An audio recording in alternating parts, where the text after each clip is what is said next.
under the glass of a frozen sea. A secret stirs where no eyes can see, like whispers trapped in a crystal tomb. Europa hums its ancient tune. I think of our stuck buried deep, a lake that dreams but cannot sleep. What waits below? What breeze? What hides in the heart of ice, where time collides?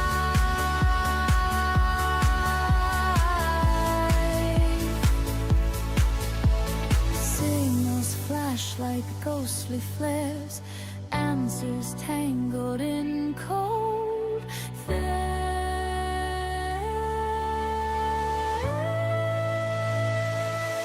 Beneath the ice of Europa, life seems soft like a distant nova. Are they monsters or are they kin? Do they fear us or let us in? Beneath the ice of Europa, life seems soft like a distant nova. Are they monsters or are they kin? Do they fear us or let us in? Wheels pierce down, machines hum low, to touch the past, to learn to know. A glimmer, a movement, a fleeting trace, a trembling hand, a foreign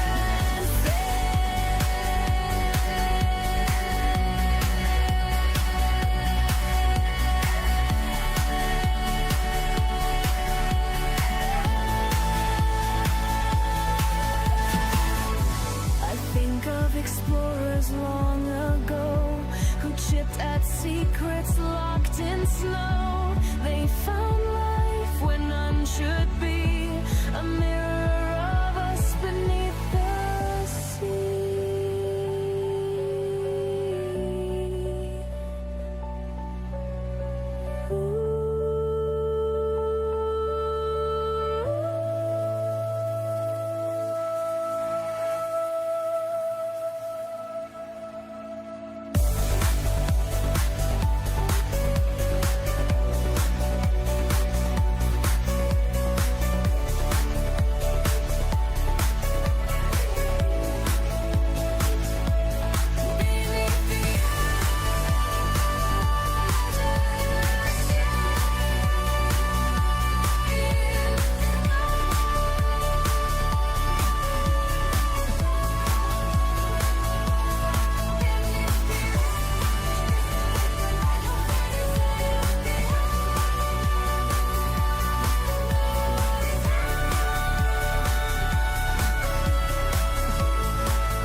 Under the velvet,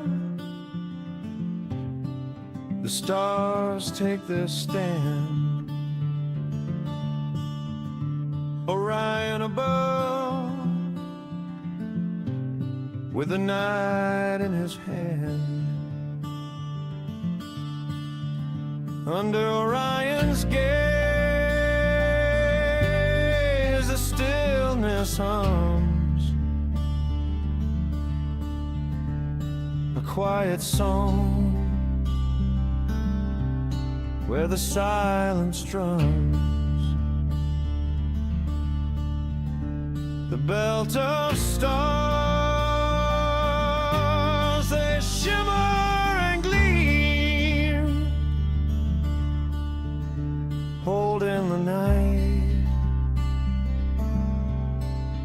frozen dream. Trees stand like shadows,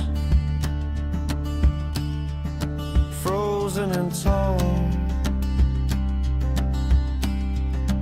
Echoes of silence, no sound at all. The stars burn like fire, but their touch is so cold. Orion watches, his story retold. 3 stars in a row, a map in the sky,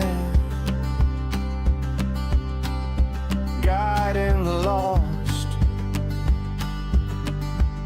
as the hours pass by. The hunter stands still, yet he's moving through time, a silent reminder of something divine. Under Orion's gaze, the stillness hums, a quiet song where the silence drums. The belt-up stars, they shimmer and gleam, holding the night in a frozen dream.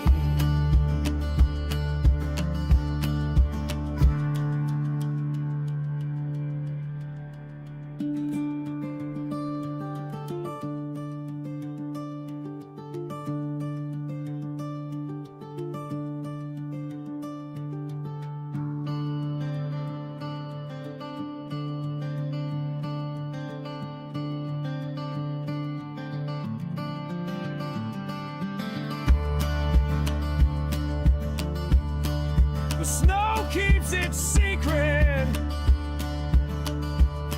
the stars hold their line.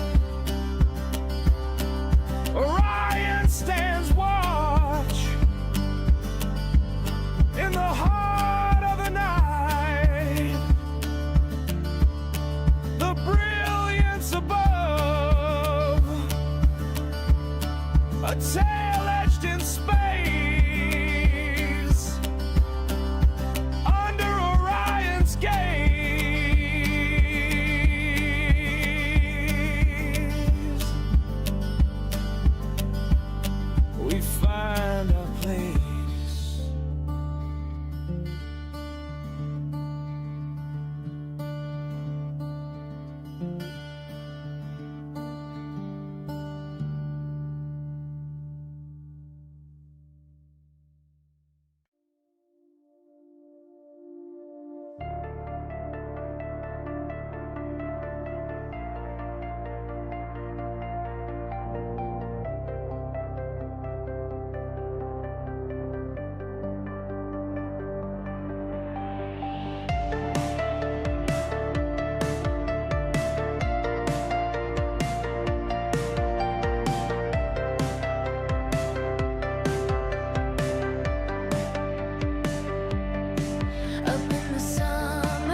sky is a painter, a brush in its hand,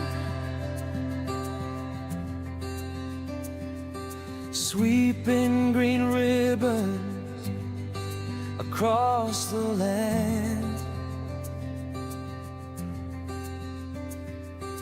Red whispers follow a secret glow, a waltz of light in the dark below. Auroras waltz, they twirl and spin, a cosmic dance where dreams begin. Green and red, they light the floor. I could watch forever, I want no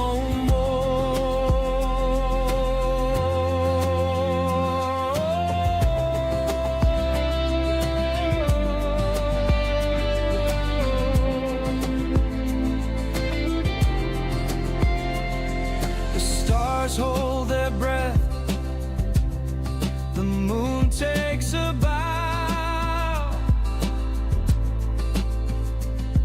the ground wears a gown of color somehow. I reach for the sky, it slips through my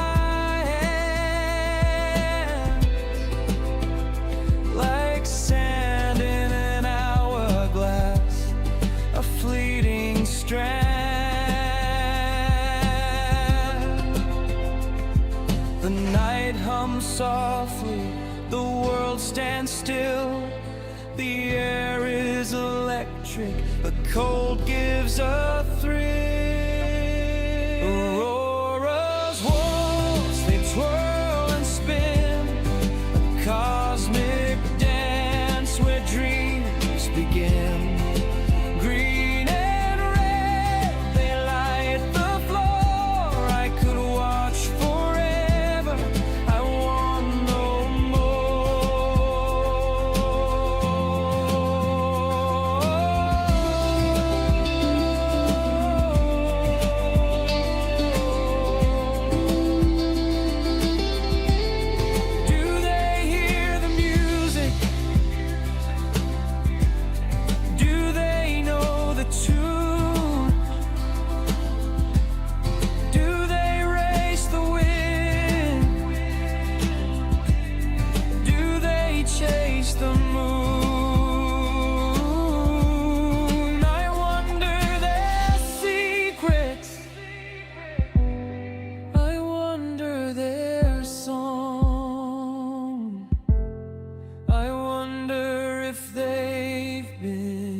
Welcome, everybody, to SkyTour Livestream.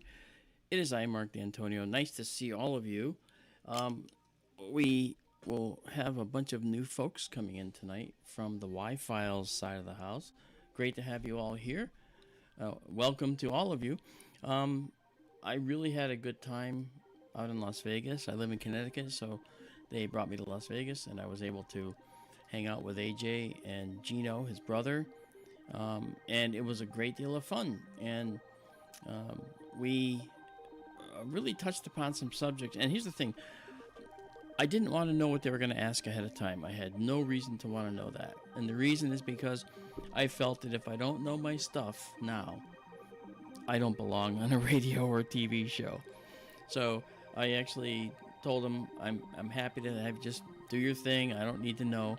And that, to be honest, it was sort of a spur of the moment, off the cuff type of thing. Now AJ's a really good planner, and he was planning a really good show, and hopefully you enjoyed it. A lot of the feedback I get was good feedback. And the views on the Y-Files, it was actually out on YouTube yesterday, and as of this morning, there were 335,000 views of that video, so that's pretty cool. So I'm looking for, but you know, look, Y-Files, what do you think? Of course it's going to be a lot of views, right? It's Y-Files. Neat. And I got to talk to Hecklefish too, and those of you that are in the Y-Files Patreon probably saw that segment. I didn't get to see it yet. I want to see that. You know, I think that's pretty cool. So I'm just waiting. It looks like the winds have calmed down. You notice this is a live view. This is the star Sirius. It's the brightest star in the sky. It's about 8 light years away. So you're seeing it as it was 8 years ago. Okay. And the star is really a very, very, very cool star, because it has a companion that we can't really see. Okay, and that companion is it's called it's a binary star. It's a spectroscopic binary, meaning that only in the spectra, when you break it up into a component light with the red, orange, yellow, green, blue, indigo, and violet light, only then can you actually see the separate star that's polluting the spectrum of Sirius. You know, and that's what's cool about it. Now, interesting theory. Okay, there was a ancient people called the Dogon, and some of you out there already know. I know this story. I know this, and you'd be right. The Dogon were an ancient people that actually talked about Sirius being a different color and being red, and we've never seen Sirius as a red star. It's always been a white star for us. But is it possible that Sirius was a red star at one point? Let's back up a bit and take a look at Betelgeuse in the night sky. And just so, by the way, since some of you are new viewers, I'm going to point out a few things. This is a live view of our telescope, that one in the upper left there that I'm pointing to with my mouse. That's one of the live views. There's a second live view right now. Notice it's not quite dark yet, but we can still see the sky because we got some cool filters. And this is me. Okay, and this is our telescope control. If I come down here and use this, well, you see other data, but we don't care about that. Most of that's going to be here. And the most important fields are this one here, exposure, way over there on the right. Okay, exposure is very important. Whoa, hey, look out. Okay, let me just mention this again here. Okay, exposure is very important. Okay, that's right there. Okay, this is exposure. This guy is how long we're opening the sensor to light. And then this other one down here called gain, that's a very important one as well, because that is one that sets the sensitivity of our sensor. And the sensitivity of the sensor is something that is very important, because by setting that sensitivity, that allows us to either bring in more light, make the sensor more sensitive to light. However, there's a price to pay for that, and that price is digital noise. So we do a trade-off. Right now, the gain is at 100. That's going to change. I'm going to set it up to 150 for the start for tonight. And you'll immediately see that the star is just a little bit clearer. Okay, this is a reflection, by the way, of Sirius in our view. So we'll be moving to different objects in a little while here, but I wanted to just point out again. So this is our main view. Okay, we also have a planetarium view that we use, and that's this guy. And this is not actually, it's not live, but it's actually a beautiful view that will allow us to move the telescope. We can move the telescope using this and look at different things. I want to show you the Orion Nebula before it goes away for the season. So that's something that we're going to want to look at, just, you know, for a little while to show you. I'm going to go to it now just to see if it'll be visible to us, because it's looking right into the light of the setting sun here. But it's here. There it is. Okay. And those 4 stars are called the trapezium. They are a very, very bright, very hot stars that are actually illuminating this whole nebula. All right. Now that dark stuff you see in there, that's actually dust, interstellar dust. And when we look at a nebula, we notice that it has dark patches in it, and you think that's a hole. in the nebula, right? In the cloud of illuminated gas. It's not. It's actually dark dust blocking it. So when you look at this guy right here, that guy. In fact, let me. I like doing this right here because this helps out. See that right there? That's that black thing right there. That black thing right there is actually a cloud of dust that's in front of this nebula back here. So it actually is in the foreground here. Now it doesn't look it, and it'll take a little time for your eyes and your brain to say, oh, I get it now, but you will. All right, and you're going to see that this dust extends all the way out here, all the way up in here. Okay, this is just beautiful. Now we're looking at a live view. This is universe live in real time. I promised it. I deliver. And again, if you have any questions, go right ahead and put them in the chat. And here you're allowed to use all caps to get my attention. I normally have a co-host with Daryl Mason, but Daryl is not available today and hasn't been for a while. He's actually, under the weather a little bit. So if he can't, we just went infrared on our settings right there. It looks like I noticed a light. Look at that! Look what we're seeing! Holy cow! Right there in our all sky, we caught. I can't believe it. We caught a Falcon 9 launch right there, guys. Welcome to SkyTour Livestream, where things happen. All right, this is on our recording too, so we're recording this. So we just caught a Falcon 9 going over right there. You saw the rocket plume and everything. That's what it looked like to me. So we're gonna have to confirm that. But it's amazing, you know. Now, I mean, I didn't check to see if there was a Falcon 9 going over, but that had a characteristic plume to it. Holy cow, that is pretty cool. Neato. Wow. Oh, geez. I'm really happy about that. That's pretty cool. You know, Carl B says, wow, yeah, me too. I mean, and you notice how it faded out? That's exactly what the rockets do. Because, and I know I've got a nebula right here with everything going on, and I'm teaching you some astronomy and stuff, and guess what I do? I go off a tangent. Well, it was forced, because we had a Falcon 9 come through. That is the coolest thing.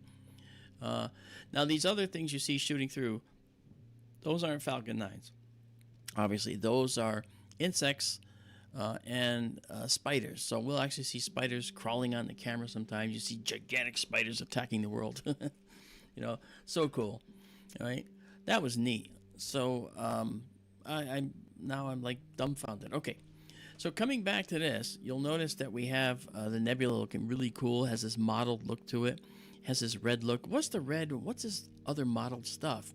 You know, and the thing is, what we're looking at is gas that is actually being ionized and then fluorescing from the electrons jumping back into the atom. They give off the energy they stole in the ultraviolet from these very, very hot stars in the middle. Okay, these hot stars are called the trapezium in the Great Orion Nebula here.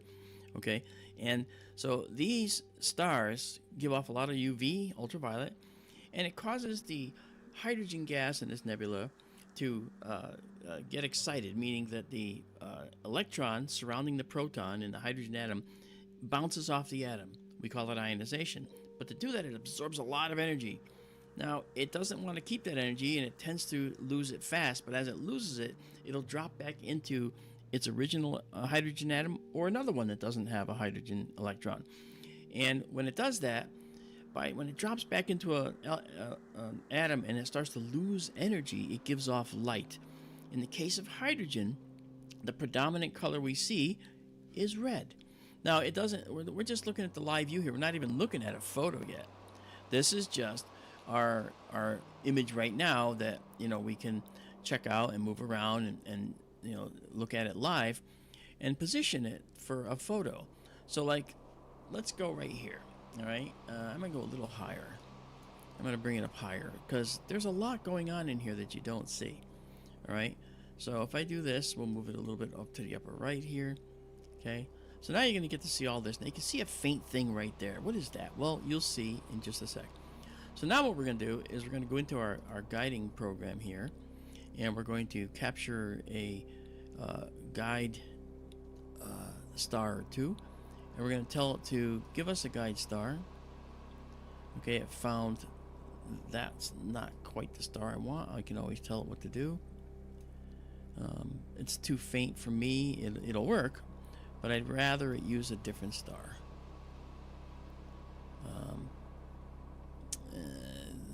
Yeah, no. I'm going to pick a different one still. I am going to pick this guy right here. Okay. And we're going to use that to guide on. Alright. And so we're going to let it stabilize for a moment. And then we come back to our imaging program. And we're going to actually do this in just a 12-second shot. Okay? And 12-second shot. Alright. And now it's taking 12-second shots. So here you can see down the lower right, okay, right near our Asterian foundation, we have that little progress bar, and then you'll see it. Now you're seeing something that looks a little bit more pronounced. All right, now we're going to do something called a live stack. We're going to actually take the images we're seeing, and we're going to stack them together. And the reason we're stacking them is because by stacking our images, all right, we are going to get all this data.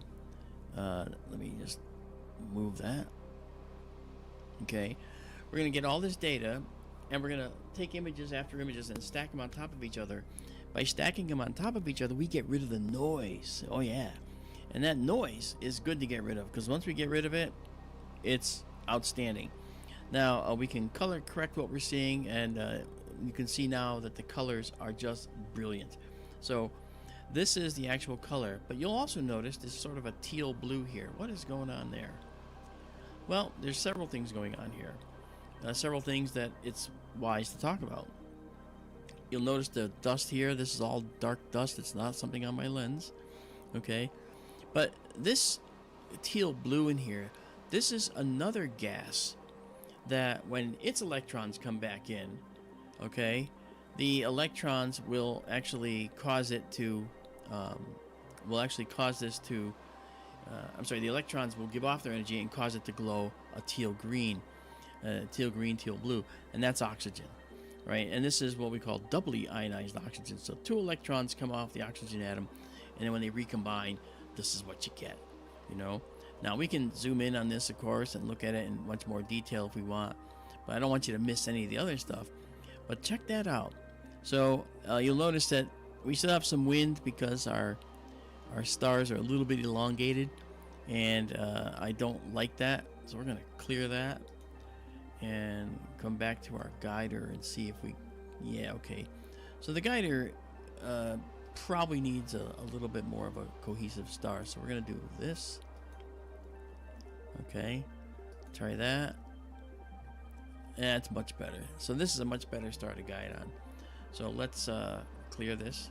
And again, we're only doing 12-second photos. Now, what are we gonna do with this photo? We're gonna take this photo and we're gonna save it to our server. And then what happens?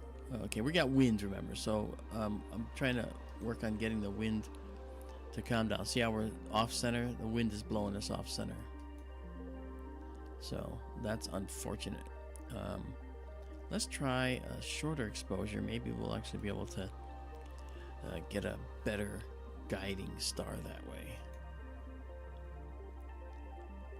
Yeah, not that one. I want this one. But we'll do a less of a... Right there.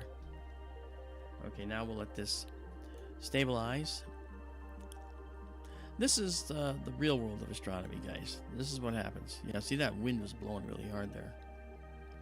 Now that light you see up there, that is the infrared illuminator on our upper camera, and I'm actually going to turn that off, okay, real quick here, because that just gets in the way. And we're going to have other astronomers on the mountain here that are going to open their telescopes, and that infrared illuminator can wreak havoc on them. So I'm going to turn it off right now. So you'll see it go off here right now. So it goes. There it goes. Okay. All right. So that said, like I said, I was waiting for the wind to calm down. Still waiting. But it looks like it's going to be able to manage that carefully. See that bug? I got a little close.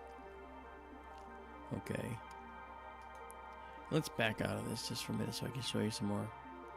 Okay, so now in the sunset light, we're going to have an extra red cast put in here, so I have to color correct to get rid of it. Right, but you can see how these stars are embedded in this nebula, and these definitely are. They power this whole nebula. This nebula is like 24 light years across. 24 light years. That means that this nebula has the size, but those stars have the power, literally have the power to cause this nebula to glow like this. Isn't that crazy? That's really cool. I do want to now say hello to people that have joined us, and that's one of the things I like to always do. C&D is with us. C&D, that's Bob. How you doing, Bob? Lori at LDP is with us. Sally Forth Alone, hello there. Michael Hedrick, Sam S. And, of course, we have Last Reviewer is with us. How you doing? And let's see who else. John Dagger Spells. Hey, Dagger, what's going on? Alicia Vieras is with us. She's from Texas. Yeah, don't mess with her. She's in the roller derby, man. Yeah, okay. I've seen her. When she puts that helmet on, she becomes a roller derby. I don't know what you call yourself, Alicia, but you're roller derby something or other. You know. And then let's see. We have beyond Alicia, we have Donald Kunzer's with us. Tony Lowe's with us. And Dean Bustador. Hi, Dean. Carl B. Travis Bickle, what's going on, brother? And thank you for coming in. Bonnie Stanley. I know Bonnie. Well, no, we won't see any missiles tonight. And Travis Bickle, I mentioned hi. Who's he saying happy birthday to? Uh-oh. I don't know who he's saying happy birthday to. That's okay. We'll find out. All right, and then let's see what else we got. I think maybe that's what we got for now. There might be more. Okay, let's see. Oh yeah, Nolan SCO. How you doing, man? Yeah, Nolan, I guess you're from Y-Files as well, and so might be Travis. Good to have you guys join us tonight. And let's see. Donald Kunzer said, space food sticks. I would polish off a box of those in a few days. But your parents stopped by. That's funny. That's really funny. I had astronaut ice cream, and I was actually amazed at how this freeze-dried ice cream, it just tasted like normal ice cream, just weirdly dry, and I didn't understand it, you know. Yeah, so it's crazy. So yeah, here's the Orion Nebula. Now you notice down here we have 17 stacked. This means 17 images stacked on top of each other, and when we do that, that gives us the ability to see more data because we're losing a lot of the noise produced by digital cameras. These are our histogram curves. The red, green, and blue curves are in there, and you can see an average white curve. This is our black level, and we move that to the left of the curve, and you'll see more data. See that? See how you see more data the farther out we go? Okay, we don't want to go too far. We want to stay on the curve somewhat, right? And then this curve on the right is the push. This is for pushing data. In other words, push things in the dark and bring them out more. And you've got to balance how much of that you use versus how much of this you use, because if you go too far, you do something like this. And now you might see the faint detail in this dark cloud, but unfortunately, you also see a lot of noise in here. But this is pretty and useful if you're actually doing analysis and so forth. Now, yes, that's a satellite that came through. By the way, that's a satellite that popped through. I'm going to pull this down a little bit just to get rid of some of the noise and give us back this gorgeous nebula. All right, so we're looking at oxygen that's glowing. We're looking at hydrogen that's glowing. And then this right here is something altogether different. Now, what's interesting about that is that this kind of looks like this blue, but it's not the same. This is this dust that is being illuminated by starlight and then reflecting back to our eyes pretty much only the blue. And the blue light is a very, very short wavelength, which is a very high frequency, it's called. And that light is something that dust really, really likes. And the dust can reflect that stuff back. And when it does, you see this blue reflection in the night sky on nebulae.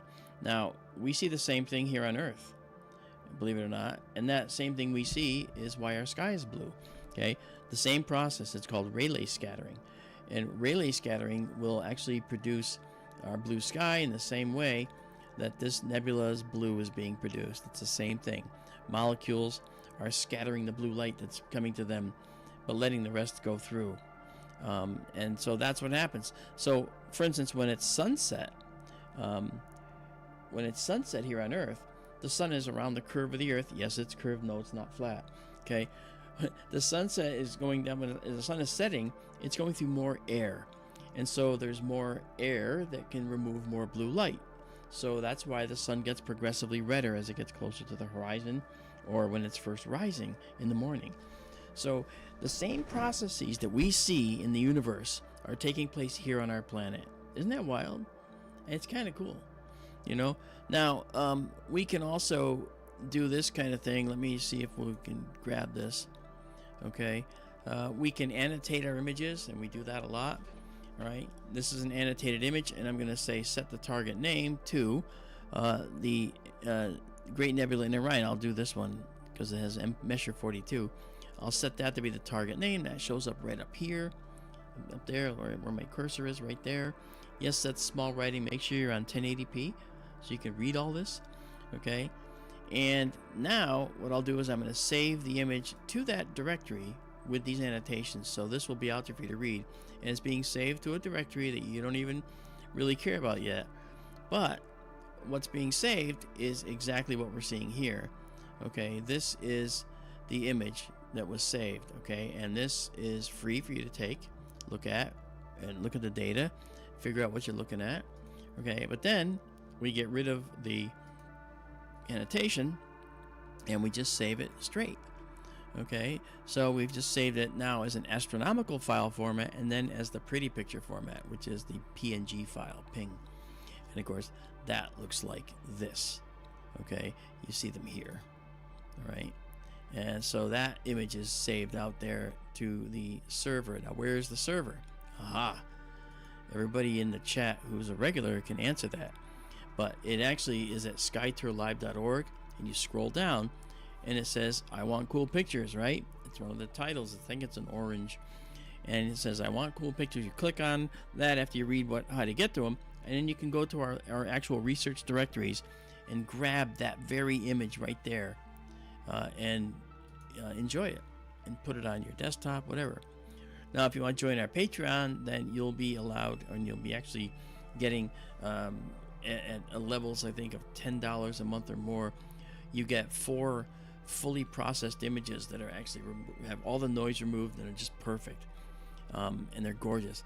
And then for higher Patreon values, you get access to the entire processed directory where all the images we process are located. And you can spend hours, as some people do, just going through all these images. Let me color correct one more time. Get rid of that yellow or that red cast that doesn't belong there, and pull our curve off to the left here. Look at the data. So now you see this detail here. Look at all this detail in this. Now, this particular telescope is an 11-inch Celestron system. We're running something called an off-axis guider, and we are doing an awful lot of processing on the fly. We're stacking on the fly here. We're processing on the fly. We're saving it on the fly. And you're getting an astronomer telling you what you're looking at on the fly, right? So it's kind of cool, you know. I want to say hi to Joe Gabori? Tell me how you're from Wethersfield. Oh, cool. You know, in Wethersfield, Joseph, guess what happened? I think it was in the 50s. You may know this. A woman got hit by a meteorite. Yeah, it went through the roof of her house, all the way to the basement, bounced off the floor of the basement, came up through the living room floor, through her couch, and struck her on the thigh. Unbelievable. She had this black and blue mark the size of her freaking side. It was incredible. Yeah, imagine that, getting hit by a meteorite. Whew. Yeah, the trapezium, to Splurge, welcome. The trapezium's right here. Now, you can't really see it too well, but we have what's called high dynamic range on our camera, so I can move this down, and you'll be able to see it. Okay? So we can see all this really, really cool data, and then we can actually see all the details by pulling this data this way too. So this is the tool we use, and this is just a visual. We can actually see all kinds of other data and detail. All right, so I want to say hi, Dimitri. How you doing? And you are in Argentina. Excellent. Argentina is a beautiful country. Oh man, it really is. And he says it's 11:44 p.m. here in Argentina. Wow, that's interesting. I guess that makes sense because it's 7:45 in Arizona right now, where the telescopes are. It's 10:45 where I am in Connecticut. And that's the other thing too, by the way. I'm running this telescope all the way 2,600 miles away. So you're seeing, I'm in Connecticut. All this that you see around me, that's in Arizona. All right. Now, I mentioned earlier that we have some pretty big news we're working on, and that news is this. We're going to actually consolidate our telescopes. We're going to bring the Sonoran telescope that's in the Sonoran Desert, 220 miles away, down to Benson. And there's a couple of options. There's a very large building down there that we can put this telescope that we're using now, plus the other one, in that same building. Or we can put the telescope we're going to get out of the Sonoran Desert in another building here on the mountain. So we'll have two observatories in the same place. And the cost goes up for us, of course. But you know what? Thanks to people that are beautiful and help us out, I think some of that cost is going to be covered. And there's someone in the chat who knows exactly what I'm talking about because she's the one that helped us with this. So I'm very pleased to say that we may have part of that cost covered. But we're doing our best to find out what's going on in the night sky, and we love having you with us. Now, the Sky Tour family, those that are here, they know who they are. Many of the names in blue are people that have been here. There's some others that aren't in blue that should be, that have been here long term. But I do want to say hi to some of the new ones. We have Mayhem is with us. How you doing, Mayhem? He or she says it's hard to wrap your mind around the scale of distance by dust. What is pebble size? Excellent question. That's a very good question. Are there any sizable chunks?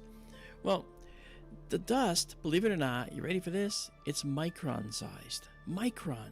Okay? We're talking like 10 to the minus 8 meters. We're talking about tiny, tiny, tiny, tiny particles. Okay? And so it's really, really amazing how that dust got into the universe. And the way that dust got into the universe is through stars that enlarged into red giants like Betelgeuse, like Antares and Scorpio, like several other major red giants that we know of, supergiants.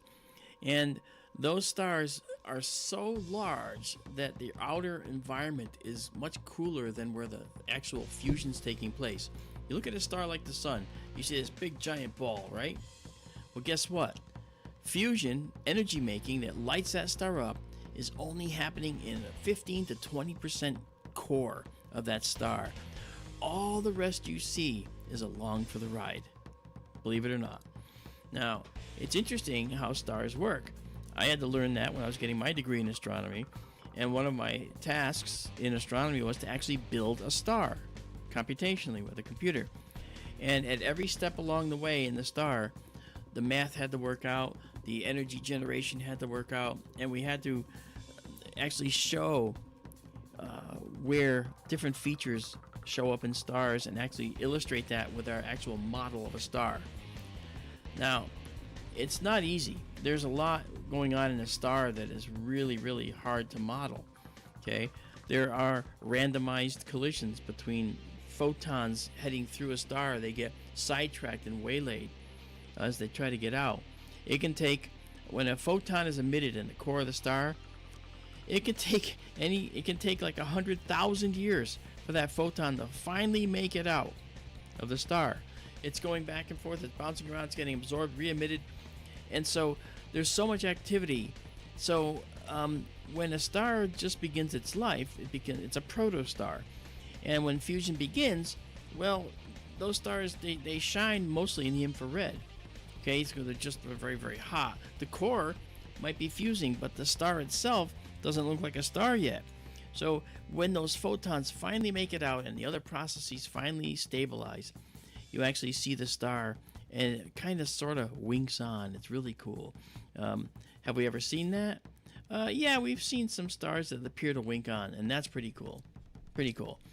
All right, let me finish here. So we have Mr. Django. Hey, how's it going? That's Steven in Belgium. Nice to see you, Steven. Thanks for coming out. And Rodney Cox is with us. Hey, Rodney. Good to see you, man. I'm going to probably miss some folks. I'm sorry. Fred Phonebone's with us. Okay, Daisy and Zoe. What's happening? Nice to see you as well. James Gamble, of course. Yeah, Carl B says, thanks, benefactor. Heck yeah. You know. And we can always depend on Michael Hedrick for coming up with some cool questions. So he says, when a star collapses into a neutron star, just the fact that it's smaller makes its gravity higher, right? No, a smaller star doesn't necessarily have higher gravity. You know what makes it have higher gravity? Its mass. Mass provided to it by the Higgs boson. That's another lecture. But listen, a star that's massive, that collapses, why do they collapse? Well, when they run out of energy, their cores, remember that 15 to 20% of the star, okay, they start to run out of energy. They start running out of material to fuse, all right? Let's say hydrogen fusing into helium. They shrink a little bit. That core begins to shrink. And when it shrinks, it gets hotter. And more radiative energy is now coming out from the core, and that pushes the outer layers of the star out. And that's when you get a red giant. Okay, that's one time you get a red giant. There's another time, but that's later. Okay, so now, once you get this red giant star, the core is now collapsed and smaller. And when it's smaller like that, it becomes hotter. It's still massive. Now, let's say we have a star that's massive, like, say, Betelgeuse. When a star like that gets really, really, really bloated into a supergiant like Betelgeuse is, we have to understand the size, first of all. And earlier the comment was about it's hard to wrap your minds around the scale, right? Well, it takes some hours for light to get here from Jupiter, right? It's hours. And light's the fastest thing in the universe, 186,282 miles per second. So at that speed, when you look at light traveling to us from Jupiter, you got to remember that Jupiter is 5.2 astronomical units away. That's 5.2 times 93 million miles. Okay, so at that distance, that's how long it takes light to get here. So one of the things that's interesting is that with a star like Betelgeuse, the light, say going from one side of the star to the other, is going to take like hours and hours, 10 hours to cross the star, right? Now, it's a big diameter object, right? If you put it where the sun is, it would go out all the way to Jupiter, okay? And that's on the other side too. So it would actually fill Jupiter, just about Jupiter's orbit. That's a massive star, you know? And that's something that's really, really, really important to consider. Now, here's another thing about Betelgeuse. It's evolved. It's evolved to this red supergiant. So what was it before? I can tell you, because we think we know. Betelgeuse, and this isn't, I'm going to get to the neutron star thing, Mike, don't worry. Betelgeuse used to be an O-type star, one of the hottest and bluest stars in the universe. But then it ran out of its hydrogen very, very quickly, like O stars are wont to do. And they will end up then growing into these red supergiants as they start to fuse other things. And that is something that is pretty wild, okay? Because when the star is doing that, its little core, 15 to 20% the size of the whole star, all right, is actually still fusing materials, okay? But when it finally runs out of all fusible fuel, then we have what's called core collapse. Core collapse are words you don't want to say to a star because it'll really get it really pretty upset. Okay? A core collapse in a star means the end. The absolute bitter end of the star. And the way it happens is the core runs out of fuel, and so what's left is gravity trying to crush the star, no longer having that radiative outward force holding up the star, balancing the force of gravity trying to crush it. We call that, when it's doing that successfully, we call that hydrostatic equilibrium. But when the star can't do that anymore, gravity wins, and the star's core begins to collapse, the outer regions start to come back in, and then as that happens, the core is compressing and compressing and compressing. And when it runs out of all possible fuels, okay, as the core gets hotter, it can fuse new things.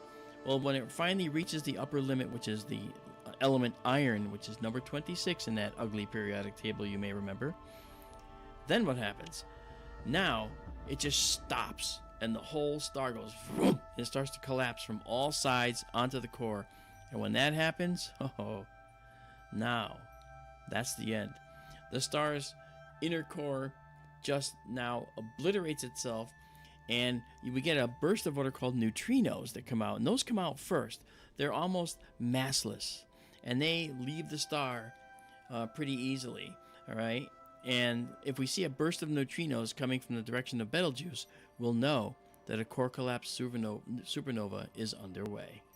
And when that happens, well, we're going to be taking our telescopes and looking at the sky. And when it happens, when that core collapse hours later reaches the surface, okay, that shock wave reaches the surface, the entire star is going to be disrupted and destroyed, you know, and that is something we'll see, and it's going to be so bright that you'll see it in the daytime sky. I can't wait. You know, when you may ask. Well, as astronomers, we think maybe 10,000 years. But guess what? It's 640 light years away. If it happened already, if it happened 639 and 11 months ago, we should see it in a month, right? So it could be any time now. It'd be beautiful to see that. Anyway, so here, this is the Orion Nebula. These stars are O stars, okay, kind of like Betelgeuse was, and these will eventually go rapidly into their supergiant phase. Now, after that core collapse supernova that will happen eventually to Betelgeuse, well, what happens is, because the star is so massive, it can contract down to a very, very small star that's left behind. It's no longer doing fusion, and all that's left is a hot core of the star. Okay, it's now a dead star. It's no longer doing fusion. The whole outer atmosphere of the star is gone and pushed outward in all directions. And so now we have a star that could be a neutron star. And beyond a certain mass star, we'll get a neutron star. Betelgeuse may cause a neutron star. I say may because the other option is it may cause a black hole. Okay, above a certain amount, like 2.4 times the mass of our core of our sun. If we have a neutron star about that size, that's about the upper limit. Go higher than that, the core collapse can continue, and it goes into a black hole. It goes beyond what we understand, right? I mean, we have black hole science now, but we don't fully understand what goes on in a black hole. We can't look inside. Okay, but it's really cool. So all that because you asked that question about neutron stars. And the reason that they're called neutron stars is because there's mostly neutrons inside of them. And that happens because when you slam a star's core together, you're getting all the free electrons running around, because you can't have atoms, you only have nuclei. You have the protons and the electrons all running around free. But when you slam those electrons into protons, you know what you make? That's right, a neutron. So that's called neutronization. And we get that happening throughout this core of the star. So you have mostly neutrons inside these stars beyond a certain mass, because their gravity can compress them further. Neat stuff. So here is our amazing Orion Nebula. We're going to save it one time here. All right, and then we're going to then save it exactly as seen. And now we'll come out of this and let's go somewhere else. And I'm going to go back to our low light mode, which allows us to see our 1 second view. And this view can be much larger, you know, and I like to increase it in size when we're not. In fact, I'll do this. I'll say fit the height, and this way it'll always, no matter what we do, it'll be that way. Now let's go to our planetarium. Okay, and now it's getting pretty dark here, which is really nice. Yep, you want to see Betelgeuse while we're here? Why not? Let's go see the star that shall be a supernova. So I'm telling the telescope to go. You see the crosshair going, and we should see Betelgeuse come into the picture here. There it is. Okay, now it just looks like a red blob, but you'd never guess that Betelgeuse is actually a star that has this incredible history behind it, being that it used to be bright blue. In the universe, blue is the hottest color. And I say color because things that are the hottest are blue in the universe. It's pretty cool, you know. Hey, Roy Batty, good to see you. JSCO, nice to see you. Good to have you here. That's why they're called neutron stars. That's right, Michael. Okay, so let's go over here and get out of this. I don't know. Maybe we'll do a shot here. Let's find out. Let's go back to our 1 second exposure. Let's try that. Stop. Give us a 1 second shot here. There's stars in there. I just gotta pull them out of the background. There we go. So if I actually was to grab a star, it's going to grab one of these really small ones right there, and we'll say guide on that. Okay. See, there's the peak of the star. You want that peak to actually reach the top but not go flat at the top, meaning that it goes beyond this overexposing. So this will just be a quickie. We'll just do a quick shot of this. We'll even live stack it. We'll do a 10-second shot of Betelgeuse here. And we're at 150 gain. We're going to get rid of our low light mode and go into our live stack mode so we can actually see what this looks like. Okay.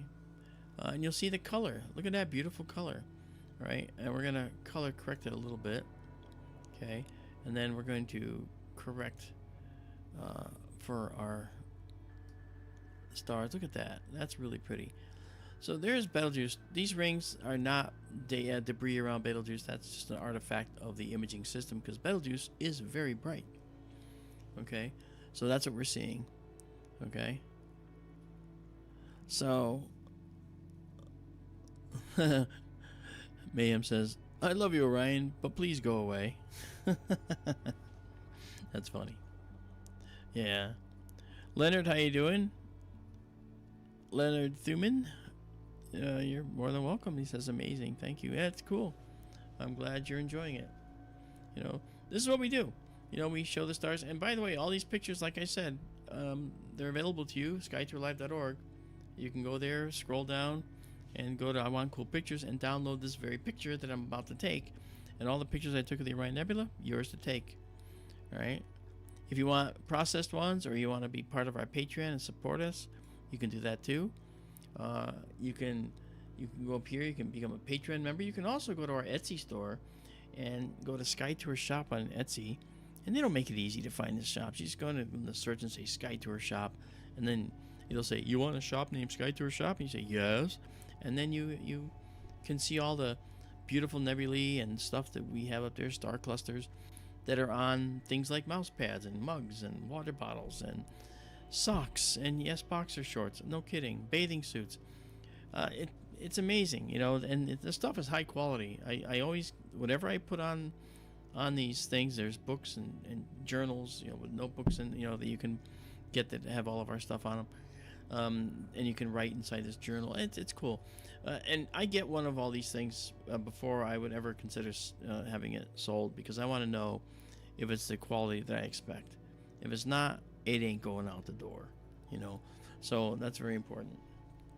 Yeah, Lori says lovely. Yeah, Betelgeuse is pretty, very, very pretty. We're gonna just we're gonna actually do this. I'm gonna do our annotation. Let's see if it knows Betelgeuse. I don't see any reason why it wouldn't, and it does. And now what we'll do is say save the image with annotations, And you're seeing other notations. This is Betelgeuse is also in other star catalogs. One of them is called the Hipparchus catalog, HIP. That's 27989. It's Alpha Orionis, otherwise known as 58 Orion, also known as Betelgeuse or El Mankib. Okay. Its magnitude is 0.45, and these are its coordinates in the sky. These coordinates change ever so slowly because stars do move. Pretty cool. All right. So now we can set this to be the target name. All right, and we did. And now what we'll do is we'll save the image with annotations. There we go.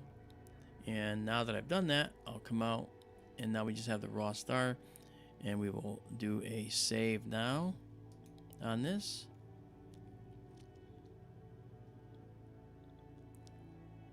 Okay, and then we will save exactly as seen. I'm getting emails and messages from folks that are watching the Y-Files broadcast that we did. Pretty cool. And Leonard asks a question. He says, how can you tell the color of a star if there's a redshift involved? You know what? That's a fantastic question. And Leonard, I'll tell you how we actually did it. Because in astronomy, that is one of the good things we had to do.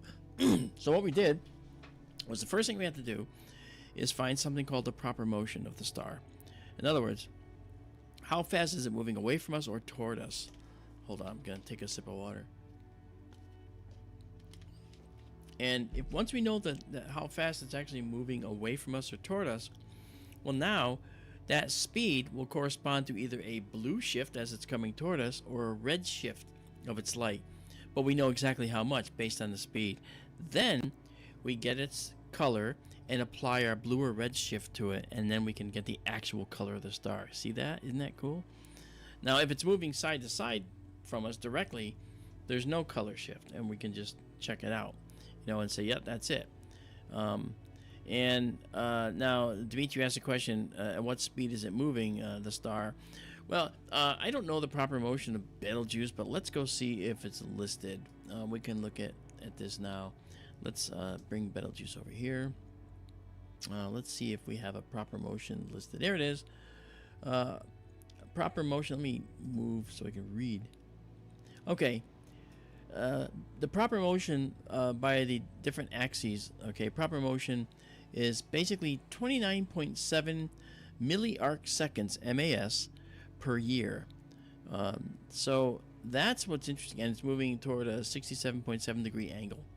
So it's moving because we're moving, and it's moving because it's moving. Everything in the universe is in motion. So we always had to, had to calculate the several things. We had to calculate interstellar extinction. If there's dust between us and there, it's made redder. Okay, we had to calculate proper motion so we could calculate the actual spectral class of the star, which is the color, and the temperature are most important. So yeah, and so the thing that's interesting is when we look at how much it's moving, what's a milliarc second, right? Well, that's a thousandth of an arc second. What's an arc second? Well, what's an arc minute?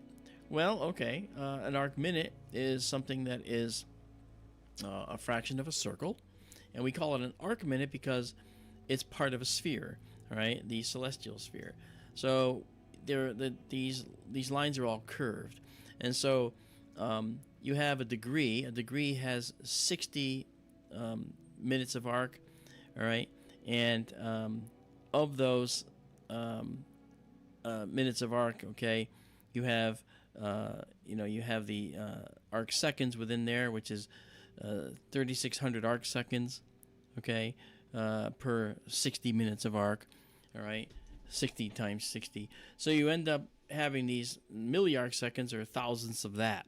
So there are stars that move in several arc minutes per year, okay, or portions of an arc minute per year, and those stars are fast-moving stars. One of them is called Barnard's star, and when we look at Barnard's star and then look at it 4 months later, you can see that it visually moved in the sky to a different spot in your sky. That's the coolest thing, seeing that happen. When we look at comets, okay, that's another thing because now I'm talking about the dynamic universe. When we look at comets, you actually see the comet in the sky, and we image it with long tail, like we did for 3i Atlas, all right? And when we did that, you'll notice after a little while that the comet's in a slightly different place because it's moving, and we can see that movement from the Earth. Now, I was asked by Sharon and Katie, who's in the chat, if we could see Artemis 2. Yes, we can. It's well within the range of our telescope. So why am I not looking at it? Because it doesn't rise on the horizon to rise until 1:30 in the morning, and it'll peak at 4:30 in the morning. All right, so it's in the summer sky right now, and the summer sky won't peak until about 4:30 in the morning. So that's what's going on with Artemis. I mean, we could see it and we could watch it move through the sky. That's what's kind of cool. When 3i Atlas first arrived, we took a picture of it. It was out by Jupiter's orbit at that point, and we took a really nice picture of it. It was a tiny little dash amid the stars, but that was 3i Atlas. Then, as it got closer, it went around the sun, and as it came back out and was heading out back toward Jupiter's orbit again, we took another picture, and this time it was big with a tail. And we did a GIF, a motion animation with it, so you could see it moving through the sky over the course of an hour and 15 minutes. Really cool, you know. And that's the kind of stuff that we do for you as well. All right, so I'm going to save Betelgeuse here and save it exactly as seen. Okay, and now let's leave Betelgeuse behind. I want to show you some other things which are very cool. Okay, look, we had a satellite go through there. Okay, and I'm going to do, let's not do half a second. Let's do our 1 second here. Okay. Okay, so now we come back to our planetarium view. Back out just a little bit because I'm going to take us someplace else now. Let's see about going to Jupiter. All right. Now, Jupiter is the biggest planet in our solar system. Okay, there it goes. You see the telescope moving. You see it there in the view as well. Okay. Whoop, there it is. Whoop, there it is. Okay, and let's see if we can bring that back in. Yeah, Jupiter is very bright. Okay. And the thing that's interesting about Jupiter, well, first of all, we don't need to use this guiding system anymore for this. Okay. The thing about Jupiter is we have the moon. See that little vertical motion? That was actually a wind gust. All right, so let's do this. Now, I'm going to drop down our processing on this, and you see the moons of Jupiter. See these 4 moons? There's 3 here. Where's the 4th? Well, let's take a look. If we go here, we bring in Jupiter. All right, let's identify the moons. Okay. You'll see that we have Io is right now behind Jupiter, so we can't see it. I think it's behind Jupiter. Wait a minute, it might be in front of Jupiter. Oh, if that's true, then we have another opportunity to do something we did last time. We saw the shadow of Io on the surface of Jupiter. Okay, so we have Ganymede here, and then we have Europa and Callisto. Right, there's Europa and there's Callisto. Europa could have life possibly underneath its amazing surface. All right, so what I'm going to do now is I'm going to drop our gain down to nothing again. Okay, and you'll notice that it doesn't seem to do much, but we have to stop taking pictures at 1 second, and we're going to have to go to like let's try 75 milliseconds and see what that does. Okay, that's a little better. Now I can actually start to move up from there. Now, to take a good picture of Jupiter, we're going to not be able to take a good picture of the moons. Okay, so you see the cloud bands right there on Jupiter. I'm gonna zoom in on that as well. So let's go zoom in on Jupiter right now.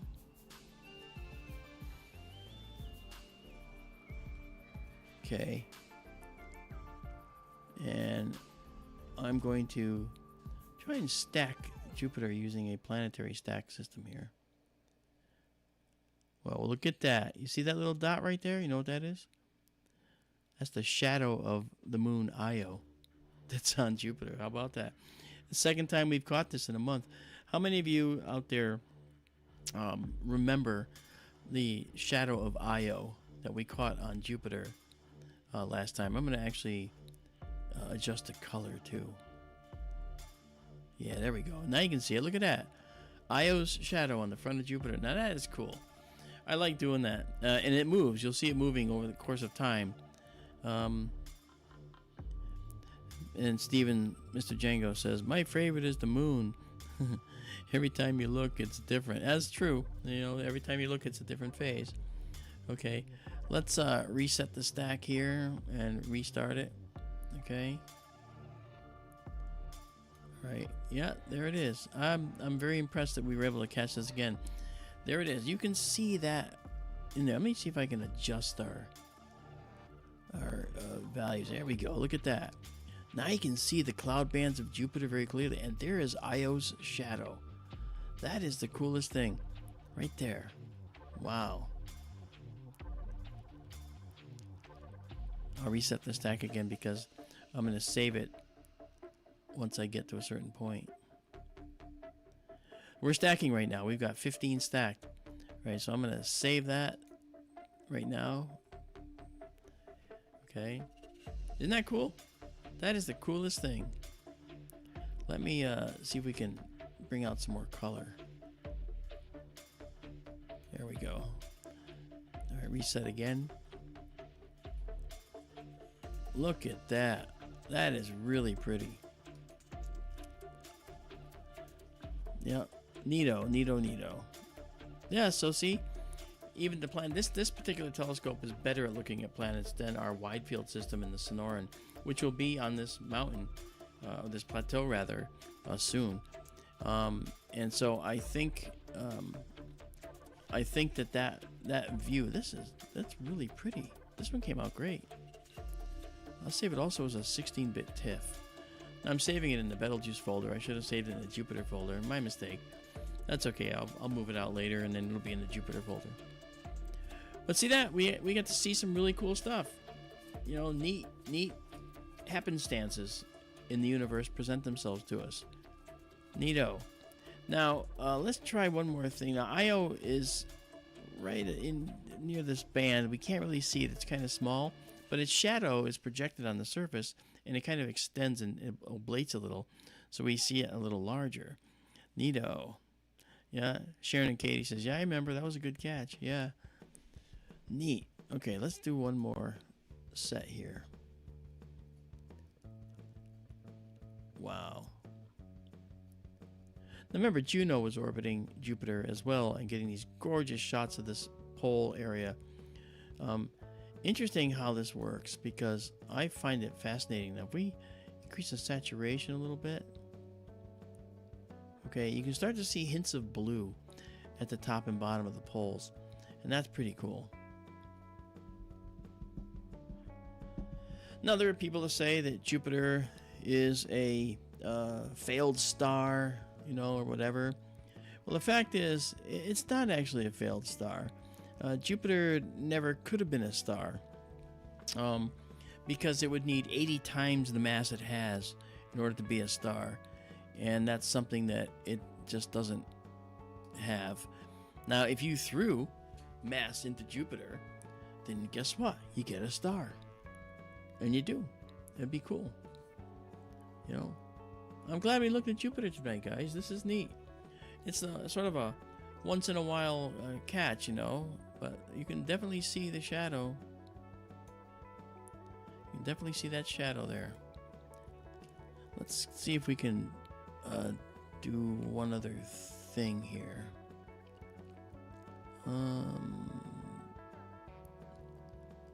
Yeah, it's not gonna, doesn't have it there. I was looking for a ability. Actually, I have it right here. Hold on, let's try this. There we go. Look at that. Haha. Absolutely stunning. Perfect. Let's save that. And save that. Neat, man. That's good. So by adjusting some of these that I'm familiar with, we can actually get a better detail showing up. Now you see the blue poles on Jupiter. See that? The more we stack, and we have 100 stacked here, the better it looks. We can see multiple cloud bands up here. That's cool. And we see hints of multiple cloud bands on there. And Io's shadow is massive and beautiful. But where's Io? Io's buried in here. It's probably right here. It's probably right there. Let's go back and look. Let's go back and look. Where is Io? Well, there's its shadow, as I said, and it's over here in that cloud band. See that? Let's see if we can find that. Almost level with that cloud band. So it's right there. Let's see. Whoops, sorry about that. Let's go in there and see if we can see it. Yes, we're really pushing it now. There's no doubt about it. Yeah, Io is just, you can almost see it there. It's not quite there. It's blending in with that cloud band because Io is almost the same color as that cloud band. Isn't that wild? Absolutely crazy. I just love it. This is cool. Okay, I saved it already. I'm going to save it again. Both times, both formats. That's cool. Wow. Yep. Neat. So yeah, so we got to do that now too. That was neat. And let's go back to our 1 second shot. And boom, we're going to see Jupiter just blow up. But we're also going to then see our moons of Jupiter here. Okay. And let's zoom out a little bit. Let's add a little brightness to those. Okay, yeah. So it's just moved over a little bit. I'll move it back in. And there is, this is Europa, and that's Callisto, and that's Ganymede. Io is right in front here. So these are the Galilean satellites. Now imagine you're Galileo and you're looking through a small primitive telescope called the optic tube. And your goal is to figure out what you're looking at. So when you look at Jupiter, you see that these moons are moving. And he couldn't ever possibly see Io's shadow on Jupiter. Not at all. Okay? But he could see that he actually had these moons moving, and he would document them. He postulated correctly that the moons were actually circling Jupiter. And when he stated that, using his scientific evidence, religious dogma at the time wanted to crucify him for this, figuratively and probably actually. And so they put him on house arrest, and Galilei was not allowed to speak of it. And of course, he was 100% right. And when Copernicus said that the Earth revolved around the sun, he faced similar trials. But the bottom line is, you know, they tried to figure out how this could possibly work, looking at phases of the inner planets like Venus and Mercury that had phases like the moon. But how do you explain that? Well, Ptolemy, P-T-O-L-E-M-Y, Ptolemy had an explanation for that as well. He had his epicycles, if you recall, and none of it was right. But these were learned people, right? So how could they be so right about being so wrong? This extends to the present day, guys. Okay, for instance, we see galaxies that spin almost like a rigid disk. But to say that they spin like a rigid disk is to literally negate, you know, celestial mechanics, you know, physics.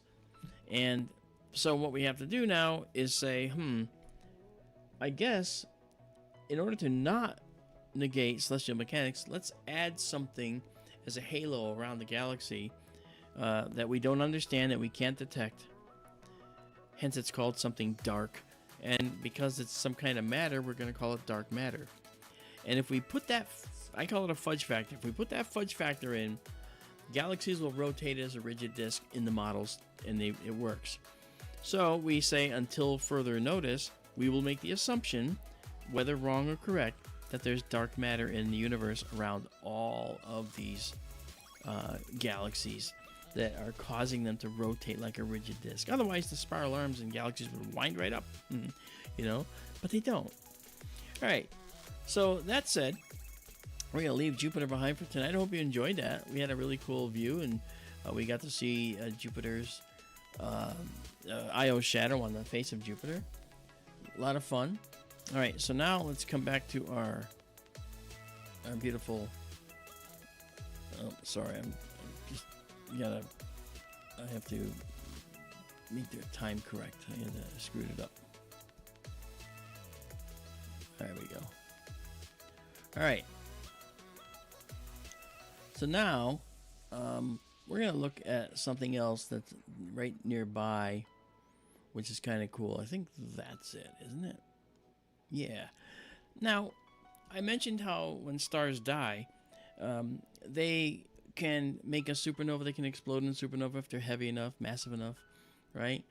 But stars can do more than that. Stars can actually just slough off their outer layers, you know, and that sloughing off of their outer layers occurs because the stars are actually not massive enough to become a supernova. So they'll do like our sun will do, all right? And that will be to slough off their outer layers. They'll become red giants. Their outer layers will literally push away from our star and move freely out into the universe. And the sun will shrink into not a neutron star, but another kind of star that ends its life, and that is a white dwarf. And that's exactly what might actually happen. Oh, sorry, I got a problem here with this. I gotta change this. My mistake. Yeah, exactly right. Okay, that's better. Okay, yeah. So, our sun is going to become a white dwarf, and when we see it become a white dwarf, oh, there it is. It's right there. We can go. When we see it become a white dwarf, it's going to be very hot.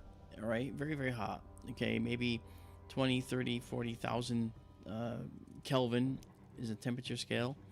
Okay, and that starts at 0. There's no negative numbers like in Fahrenheit and Celsius. All right, and so the white dwarf will make this remnant cloud of gas and dust around it glow, which is exactly what we're seeing here. Okay, this star could have been a star kind of like the sun, and so when we look at this star right here, we're seeing it seeing just the white dwarf in the middle, and this is the stuff glowing because of that white dwarf. All right, and that the white dwarf is causing it to be illuminated.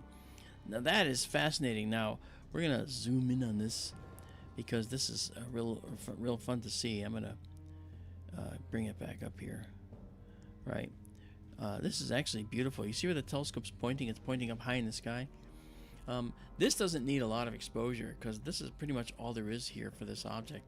What we're going to do is we're going to take we'll do a 6-second exposure, and even that's going to be kind of bright.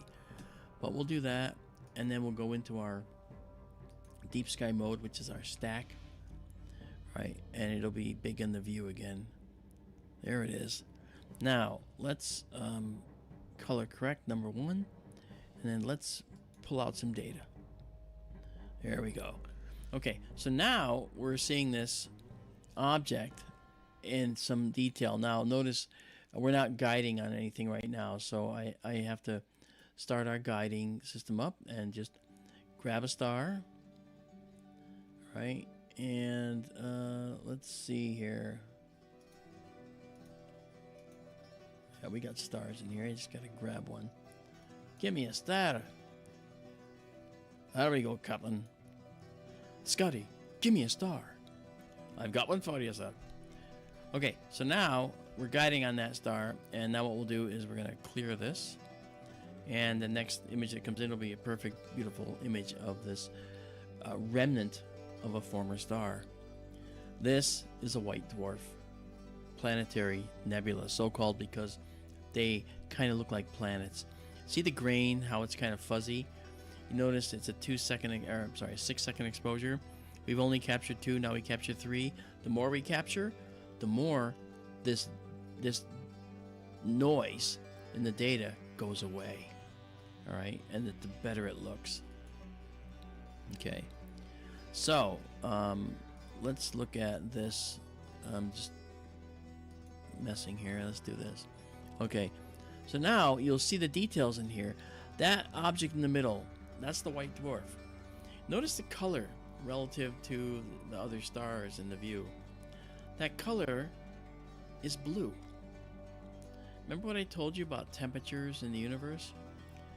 Temperatures in the universe are related to their color.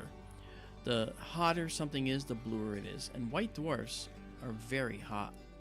Okay? And when we look at a white dwarf, okay, we see a blue color. It's a really, really heavy-duty blue color. A white dwarf can be as hot as the surface of an O star or even hotter. Okay? But white dwarfs aren't the hottest stars there are. Neutron stars even aren't the hottest. The hottest stars are some other types of stars that maybe I'll show you next. You know, so this is a stellar remnant. This is what we can expect to see when our sun dies. That's about it. We're not going to do a supernova. No big explosion. We're just going to end up with this. A beautiful, what we call a planetary nebula. Charles Messier called them planetary nebula because when looking through his telescope for comets, he was looking for objects that were comets, and when he didn't find comets, he said, "Oh, I'm just going to call it a Messier number and avoid it." But look, that's a cool thing. This is one of the more interesting objects in the night sky, and so that's what we're looking at here is a interesting stellar remnant. Okay, the white dwarf is not causing fusion at all. It's not doing any fusion. It's just cooling, and the first white dwarf to be formed in our universe has not cooled to a black dwarf yet.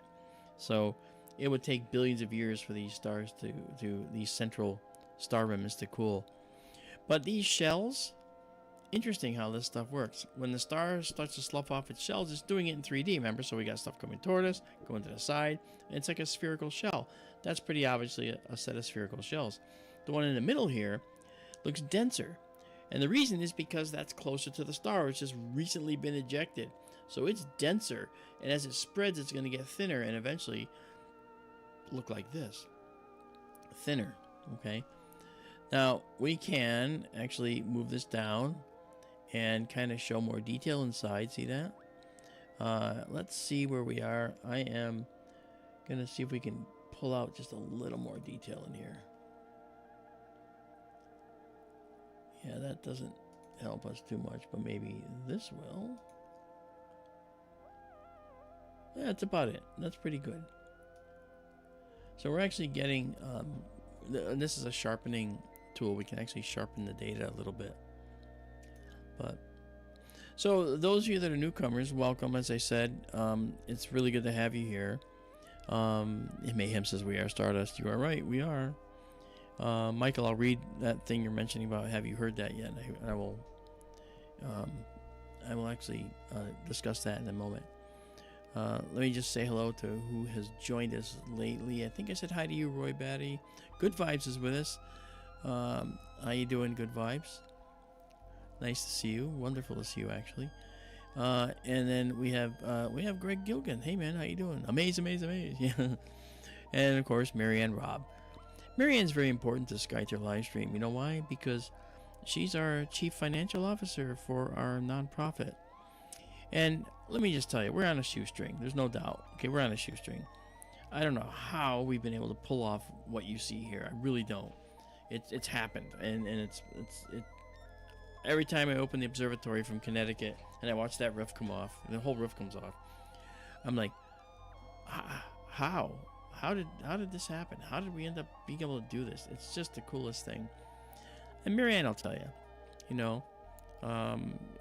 she's out in Mesa, Arizona, and we have that's our quote unquote base of operations for Skyter Livestream. And in one whole room of her house, she's got a photo gallery of all our stuff, framed, beautiful canvas prints and pictures under glass. It's really beautiful. And that is just amazing, Hey, Fantasy, what's up? How you doing, man? Nice to see you. Robert Estrada, how you doing? Oh, I'm glad you're sharing. Excellent. Would love it. Love it. Rich is with us. How you doing? Oh, he says, man, you blew my mind on AJ's podcast. One smart cookie. If I'm a smart cookie, maybe I'm like a peanut butter cookie or something. You know, all the fork things pressed into me or something. But, you know, I appreciate that. Thank you. It's sort of humbling. And we got Gary Pop Mulcher Kindfield. Wow, Pop Culture Minefield. Gary, what's up, brother? I am so happy to see you, man.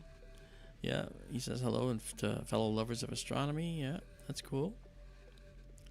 So yeah, and so this is what we have in store for us for our sun when the end comes. Okay, I'm gonna just align that to have it. Figure that. There we go. Okay, now that's what's called the Eskimo Nebula, so called because it kind of looks like an Eskimo.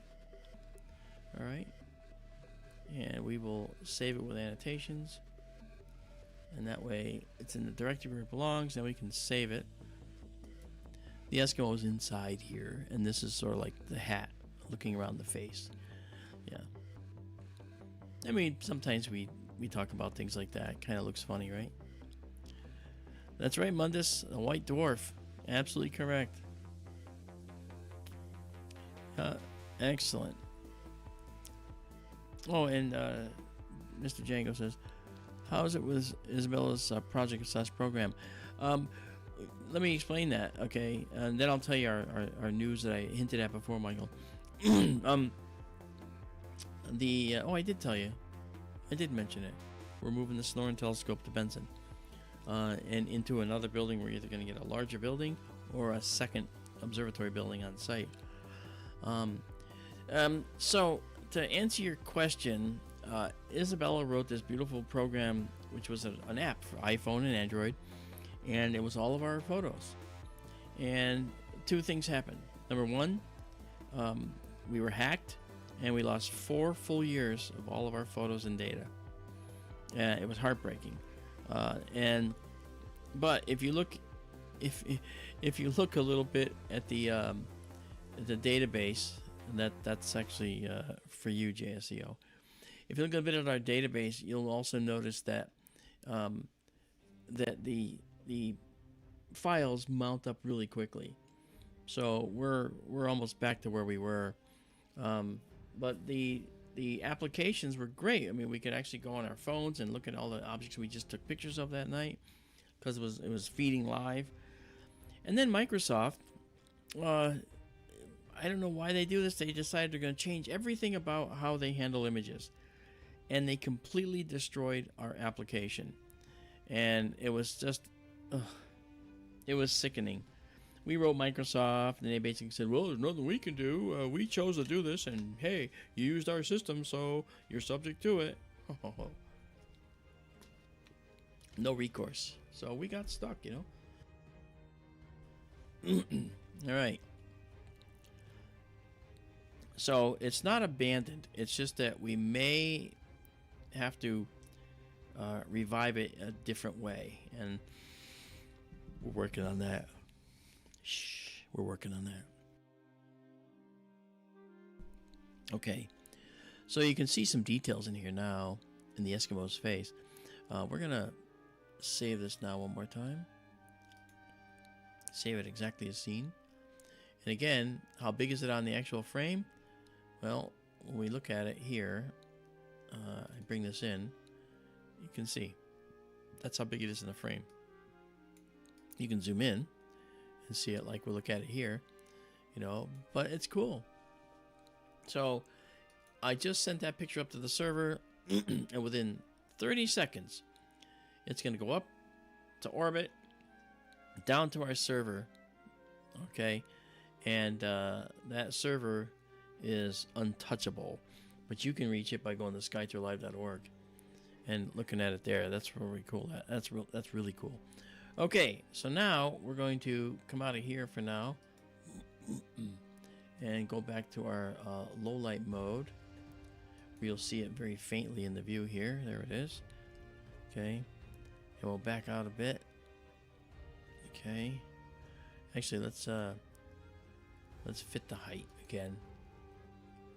Okay, and now let's go to our planetarium view. Right? We looked at Jupiter. We looked at a few other things. That's pretty cool. Now, let's take a look at a beautiful, beautiful cluster. It's called the shoe buckle cluster. Okay, and the shoe buckle cluster, also known as Messier 35, is a beautiful cluster of beautiful young hot stars. And what's interesting about them, okay, and there they are. What's interesting about them is it's like a little jewel box, right? And this little jewel box of stars is absolutely gorgeous. And what I'll do is I'm going to move this over a little bit and then move it up to get it into the frame a little better. There we go. It helps to have a telescope that can find stuff automatically, doesn't it? Okay. Now, it looks like there's only this many stars here. Okay. But that's a lie. And I will prove it in a moment, because I'm going to get a guide star here. We should have a healthy number of them here. And we do. Oh, we got a star right there. Bang. And that'll be a perfect star for guiding. Where'd it go? Ha! Isn't that amazing? Okay, it just disappeared. So let's go and grab it again. Okay, let's do this again. That's also a good star. That's down here in the corner. And we're going to get that centroid, or that central hot spot, that central peak in the view. That stabilizes. Now let's go and move this up just... Oh no, you don't want to move it now. I'm going to take a picture now. I'm going to take a picture that's 12 seconds long. Okay. And we're going to go into our deep sky mode. So we're going to get rid of this for the moment and go into our photo mode. Okay.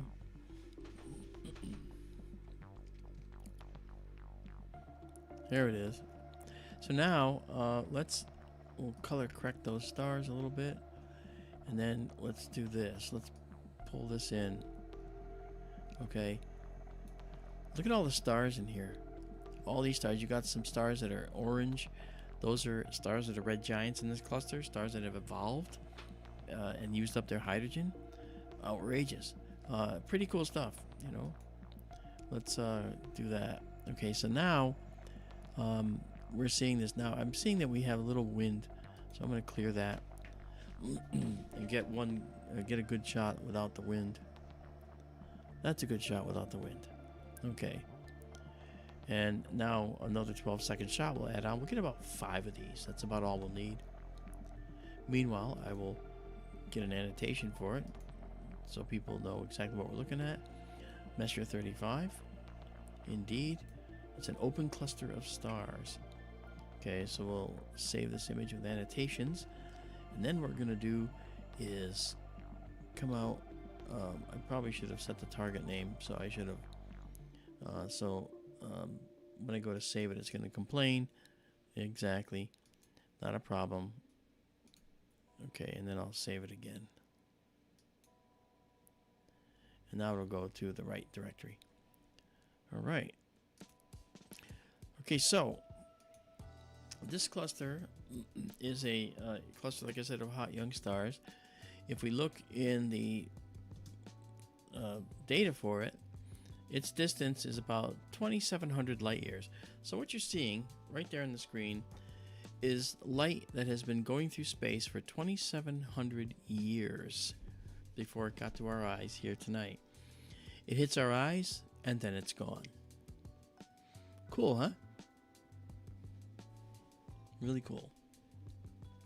And so now that makes it very interesting. And one of the things too that's interesting is as well is that there are some other clusters that are actually a little bit further. All right. I'll give you an example. This one here. All right. This one here. This is NGC 2158. Let's go to this one. Let me just first save this. So we actually have this in there. All right. And then we'll go to a more distant cluster and show you that. If I recall, it's about, oh gosh,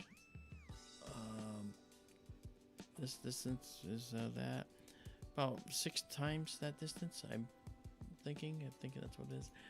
But it's actually very small. So let's go here to our this thing here, and now we're gonna go to this area here, and we'll see it change here. And now initially you don't see anything, but there is something here. Let's get rid of this for now. Let's grab another star and grab the right star. That's a little, I'm gonna grab a little brighter star than that. All right, let's do that. Okay, let's try it. We can try that. Okay. All right, we're just gonna take a photo of this. We're gonna do a 20-second photo in this area, and you'll see a cluster that's hiding here that you can barely see. It's right about here, I think. I think that's where it is. I'm going to go into the live stack here and get out of our low light mode so you can actually see this better when it shows up. There it is. So it's right here.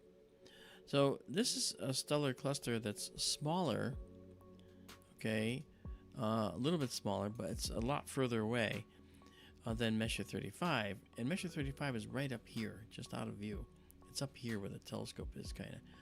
And this guy, what an amazing cluster. Now in our wide field system, you can see that cluster up there and this all in one view. So what we're going to do, our goal is to showcase the universe to you and show you the wide field system and the narrow field system at the same time. So you can actually see the wide field and the narrow field, and it'll all be on our database, on our server. And you'll get to see all that too. Really cool stuff. This could have gone up a little more, but that's okay. Okay, so now you can see in this star cluster you have some red giants as well. So these stars, again, further away, red giants. So this is evolving as well. It's evolving to a cluster that is going to basically disperse into space. These stars are all partially gravitationally bound to each other. Okay, and over time they orbit each other and do stuff, and then they get whipped out and ejected one by one. Our sun was in such a cluster potentially in its early days, and it got whipped out, as did our stellar siblings, the stars that were just like our sun, born at the same time. That's actually something that's very important to understand, is that stars are born in clusters. And they have all this gas around them that we're formed with, but then the rest either is glowing because we're catching it in the middle of blowing away, like the Orion Nebula, or they're alone, like this, and they show exactly this kind of look right here, where you just see a bare star cluster, no gas in it whatsoever. That's because the stars pushed it all away with their radiative energy. Okay, we call that radiation pressure. Michael Hendricks has a question. He says, are there any tricks you can share on how to minimize twinkle while doing astrophotography? You can't minimize twinkle. Okay, you just can't. We got blown by the wind a little bit here. You can see the bright stars actually made a trail. So I won't keep this image. It's just not that good, right? But we will be keeping images that come out good. But we have a little bit of wind up there, so we're on 3,500 feet in the mountains, so it's a plateau actually.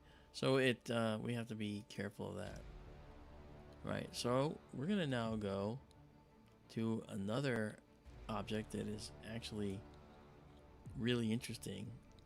This next one is a supernova remnant. And supernovae remnants are really, really interesting. Okay, and what I'm going to do is I'm going to bring up our camera view. Okay, this is our camera view. All right, now let's back out of here. Okay, that red square represents the field of view of our camera. So if I come in here and say, how about if we go check out, let's see, do I want to look at this? Maybe this edge, I'm not sure. I'm going to take the brightest part. Let's look at this. All right, so we're going to go here. We're going to say, let's go there. So I'm going to specifically go to a spot in space. That's this spot right here. Okay. And so now we should be looking at that right now.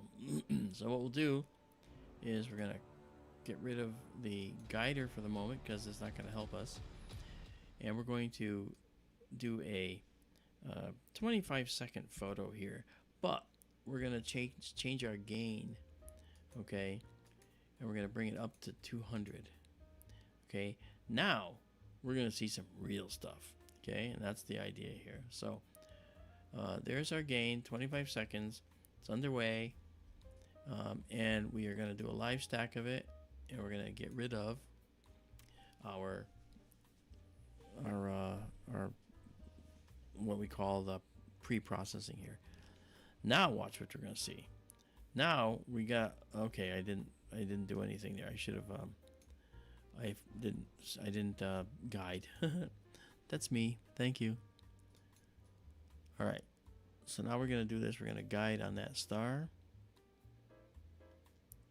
Okay, it goes up there. It doesn't pass the peak. It doesn't flatten out. Excellent. All right, and then we'll just clear this and do it again. We are now guiding. It wasn't guiding yet. Okay, but now it should be. Yeah, it's guiding on multiple sources. That's what these circles are. So this next one should be pretty nice. And this is a nebula, a cloud of gas that is ionized by a neutron star that we mentioned before. Okay, and the neutron star is inside of here. You can't. It's actually down more. We can't see the neutron star. Why? Neutron stars are actually very, very small. Sorry about that. Okay, neutron stars are very small, and their small size makes it really, really hard to see them. Now we've only got one stacked here, so we're going to give that a moment. Okay, oops, sorry about that. I put the black level in the wrong place. Okay, there we go. All right. Oh, see, we got some wind again. Darn it all.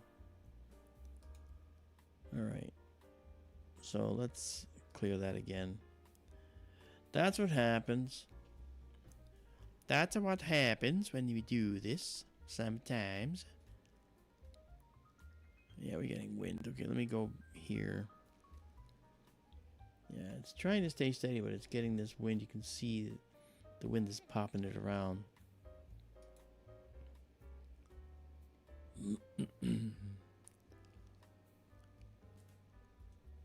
All right.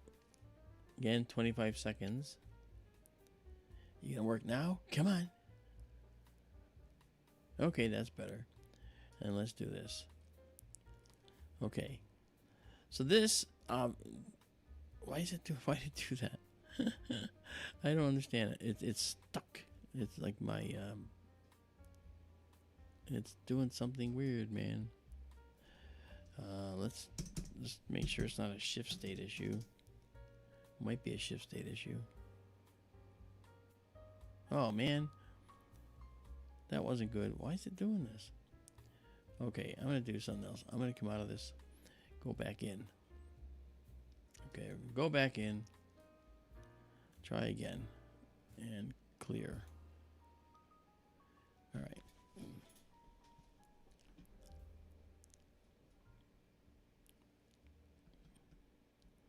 Okay. Okay. And now we come down. You can see. Yeah, it's gotta get rid of that. It's like a shift state issue that's causing this to do that. That's crazy. Why is that doing that? All right, let's go. I don't get that why that's happening. Sometimes these are things that happen. All right, I'm gonna get out of that star. Oh, I see what's happening. It's not actually guiding on the star. How did that happen? Okay, let's grab that star.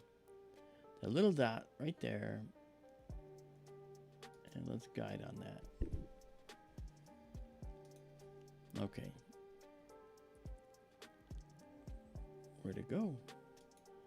Wind is blowing right now, that's for sure. Look at the way these things are moving in here. Yeah, they're moving. They're crazy. Okay. Yeah, that's not what I want.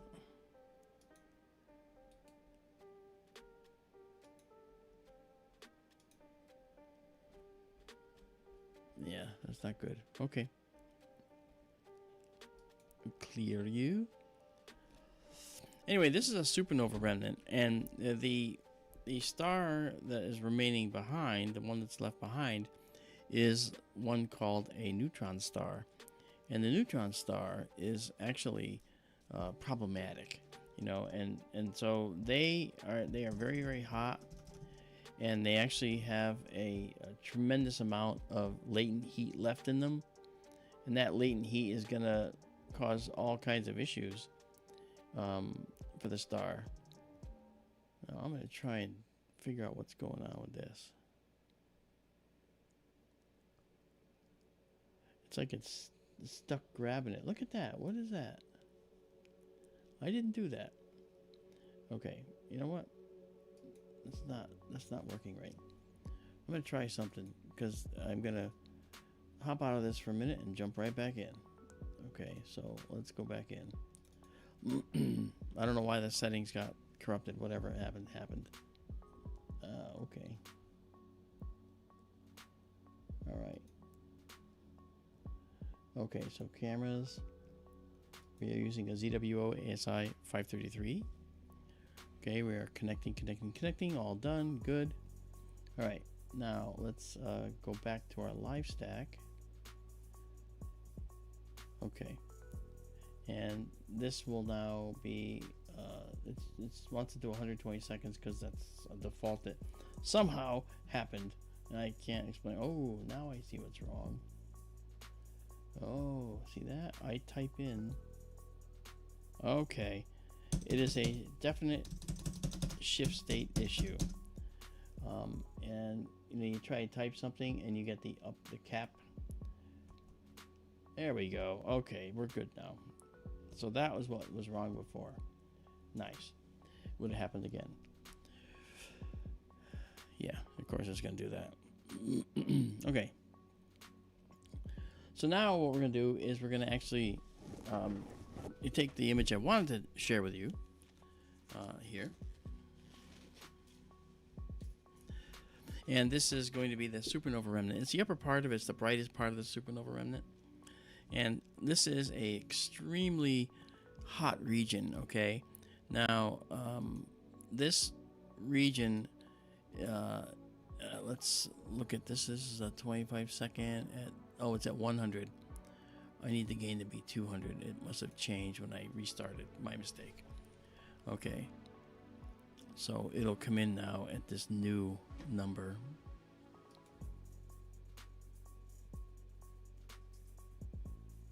Yeah, of course. I don't know why it's doing. Oh, was this having a problem now? Look at that. It is. Yeah, you know what's happening is that wind is blowing us around, and that really stinks. Okay, so I'm going to find a guide star, make it solid. Let's hope you actually don't get blown around too much. The wind calms down after a while, and you know, this is just something you have to live with. See, look at it moving around. You see it moving around there.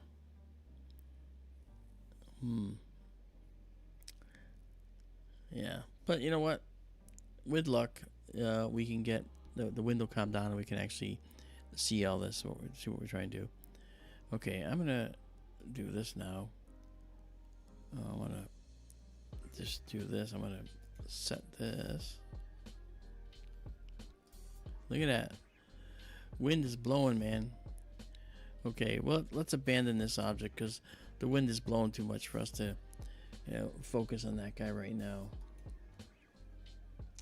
But you heard me blather on about it, so you have an idea what it is. That's okay. All right. Yeah, you can see this. Look at here. Look at wind. That's the wind. See what the wind's doing? Blowing the telescope around. That's the beauty of the wind sometimes. Well, let's try something else. Let's see about going a little bit over toward the east. Okay. If we go eastward, let's find out. We might be able to move our way over here. And yeah, see, Leo is up there. I'd like to see some galaxies. Wouldn't that be fun? Let's do that. Let's check out some galaxies. Actually, hang on. We might be able to do better than this. Let's go to the north. Let's look at our zenith lines. That's the zenith, yeah.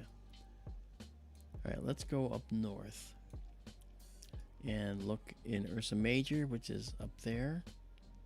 Alright, and let's go check out.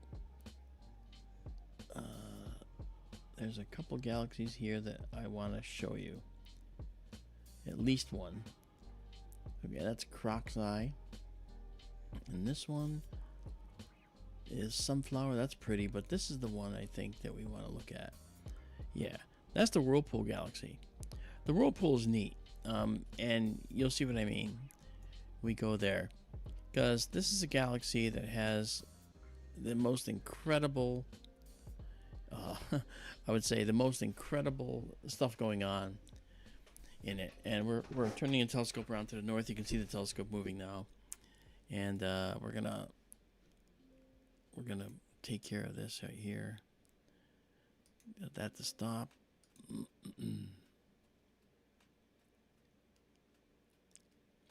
Telescope is doing what's called a meridian flip.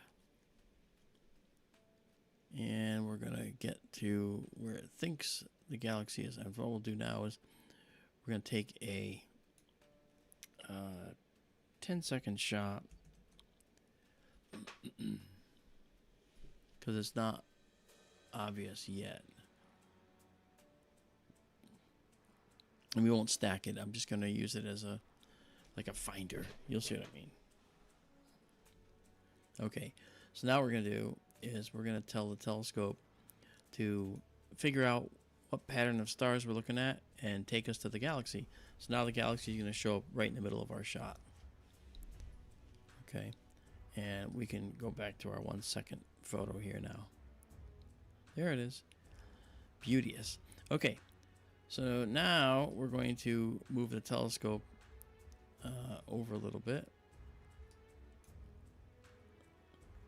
and move the object into the view a little better, like this. Oh yeah. Let's see, is this the way to go? Yep. All right, so this is neat because you're gonna end up seeing a galaxy that's in collision. Okay, this galaxy is colliding, in the process of colliding with another galaxy, and so when we look at it, you'll actually see the collision in progress, and that's what's cool. Again, dynamic universe rearing its destructive head. I have a talk I do. I do a lot of lectures around the country, and one of the lectures I do talks about the universe as a destructive force, always trying to kill us, yet life still persists in the universe. Okay. And who we got here? Erwin Harrison. Hey, how you doing? Nice to see you. Thanks for joining us tonight. And I think that we have Ronald here. Radio, what's up, Ronald? Ronald's one of our benefactors. All right, here is the nebula of the galaxy. Let's get our guide system going. Let's get the guide star. All right, we'll do 1 second shot there. Ah, we got plenty of guide stars here. Which one are you gonna pick? Yeah, not the one I want. I want this one. There we go. And off you go. Okay. So we should be able to guide on this. If the wind picks up, it'll be a fuzzy galaxy more than it normally is. That's good, Erwin.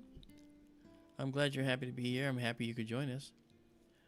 All right, so here's what we're gonna do now. We're gonna take a 35-second shot of this. But Mark, 35 seconds? Yeah, 35 seconds. I could take 20-minute shots. The only or more. But the problem is that if you take these very long exposures, now we're going to go into deep sky mode here.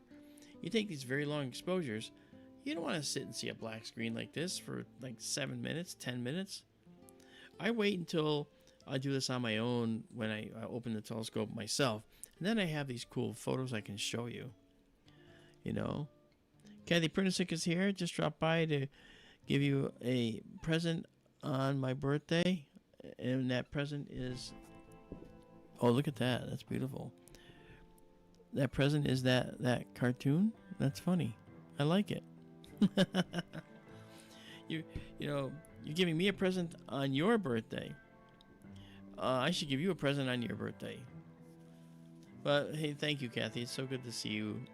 Happy birthday to you. And those words are kind of messing with my head. I stopped by to give you a present for my birthday. It doesn't make any sense. But I understand. Thank you, Kathy. So good to see you.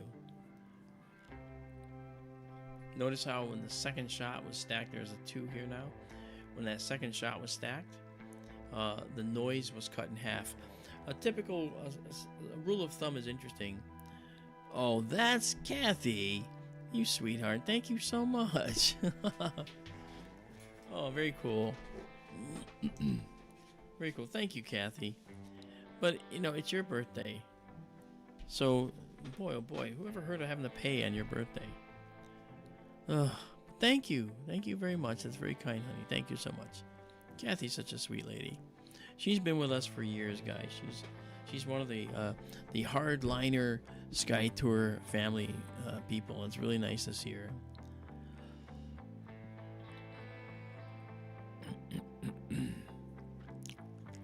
Yep. Well, thank you, Kathy. Thank you again.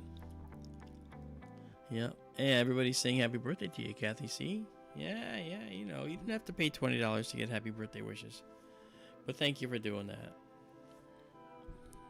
Your support is always great. Always welcome. So, see, this is working out good. We don't have a lot of the problems with the wind on this one.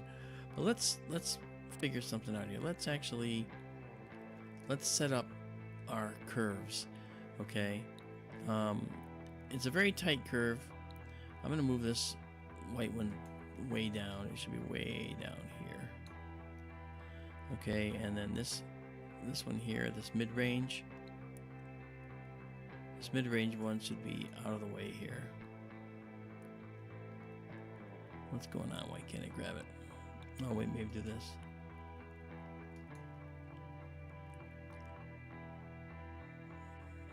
Oh, I see what happened.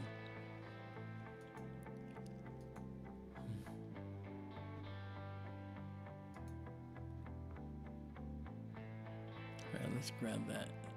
Pull it out of the way. They're close together. Not good. Okay. Alright. Oh, wrong one.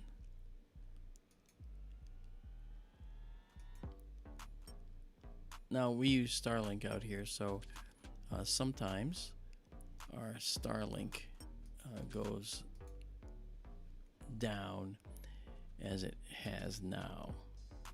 But it'll come back. It always does. So this may look like it's going away. It's not really going away. It'll come back right now. Let's get that back.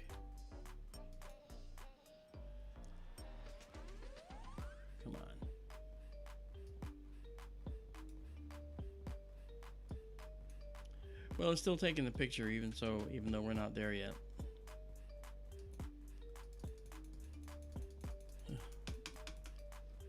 I do not know why that did that.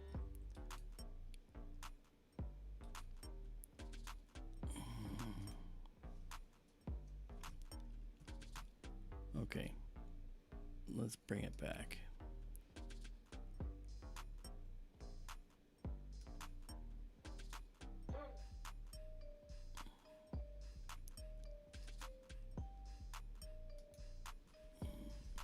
Hold on while we try to reacquire here. All right, and there we go, and we should reacquire now. There we go. Okay. I try to have backups in place. Always got to have them, especially at 2,600 miles away. Okay, so let's color correct this. Let's move this guy. Move this down. Move the white level way out. It has to be way down here. All right, so now I want you to look at something now. As we zoom in, I'm going to actually do something else. I am going to move this down, okay, so we can actually see the full splendor of this galaxy. Look at that. Now I'll bring this up momentarily just to adjust some curves, okay, but if we bring this closer, okay, you'll see a little more detail in here, and if I pull this black level to the left, we'll see some of the fainter detail, okay, and we're going to zoom this axis so we have more control. There we go. Oh, look at that. Okay. Look at that. So, the Whirlpool Galaxy is, as I said, it's a galaxy in collision. All right. And this particular galaxy was found by Charles Messier in 1773. And it was given the Messier catalog number of Messier 51. And it has other catalog names as well.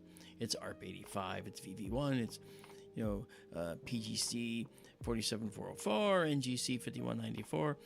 We love to make catalogs, us astronomers, so you just have to deal with us. Okay, now the light you're seeing from this galaxy left it 23 million years ago. Yes, 23 million years ago. It's 23 million light years away. Look at the detail in this. Here, this is a second galaxy, and I want you to notice something. I want you to notice this spiral arm. See how it's kind of bulging out a little bit right there? There's a reason for that. This galaxy collided with it.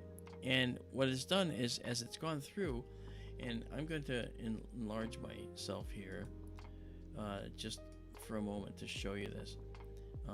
What this galaxy has done, right, is it actually has had this small galaxy come through from a galactic higher area, sorry, a higher region in this galactic latitude north, and it came through. As it went through, it's pulled some dark dust with it. Dark dust from this galaxy has been pulled out by this galaxy, right? And it's gone through this galaxy's disk at the outer edge, like you see it there. But if you look at me here, the galaxy from the side, from the top, it's like that, right? It's just like a flat spiral. Okay, but from the side, it looks like this. Okay, this part here is this part right here. Okay, it's actually tipped downward at this end. You'll say, well, how do you know that?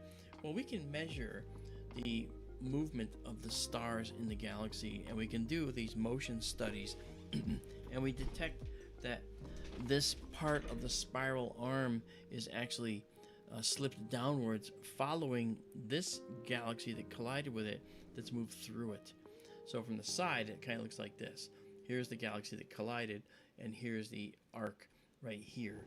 Okay, and it's like this, but again, from the side, it looks like that. Okay, interesting, huh?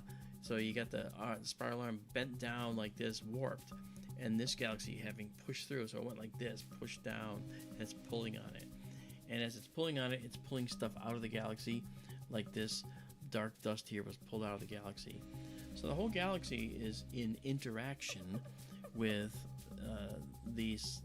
these other stars in this other galaxy that's collided with it. So it's kind of cool. I mean, it's a really neat finding when they discovered that stuff. So this galaxy then is known as the Whirlpool, like I said. So we will notice it. We're gonna identify it and have it move to where it should. M51 is there, and we're gonna call this M51 the Whirlpool Galaxy. We're gonna set the target name. Okay, there it is. And after setting the target name, we're going to save the annotations like this. Notice that this galaxy is given a separate name because it's identified as a separate galaxy than this galaxy. All right, so we save the annotated image, and now we can get rid of this, and we can bring this up for a moment. Save it. All right, the wind seems to have died down. This is good news. Okay, and then save exactly as seen. And it's going to be in our Mesher 51 Whirlpool Galaxy folder. Again, available at skytourlive.org. Okay, so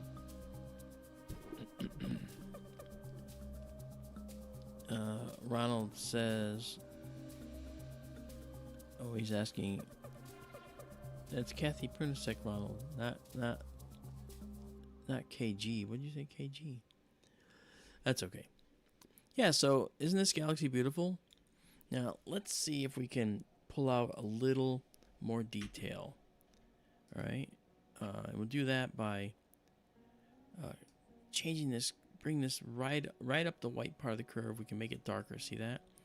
And then this guy, now that we have 18 stacked, we can pull this in a little and start to pull out some of the detail in here. Look at that. Now you can see these clouds of gas and dust quite clearly and quite beautifully. It's really, really pretty.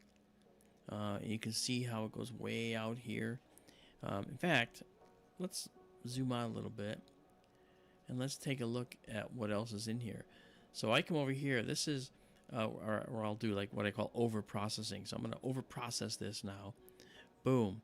And now you can see how this goes way out. There's all this other stuff out here, okay? And this is the over-processing showing us this. Now, if I end that and come back, you can still sort of see that it's here, but we have to, if we technically wanted to wait a little longer, we could actually end up waiting until we can move this in without getting a lot of noise. And if we can move this in without getting a lot of noise, then we can see all that extra data out there, right? So that right there is not so bad, and then I could actually increase the contrast if we take this and we pull it a little toward that peak. You don't want to cross the peak because then you start losing data, so you need to get that, right? But you stay just beside the peak, and it ends up looking like that, all right?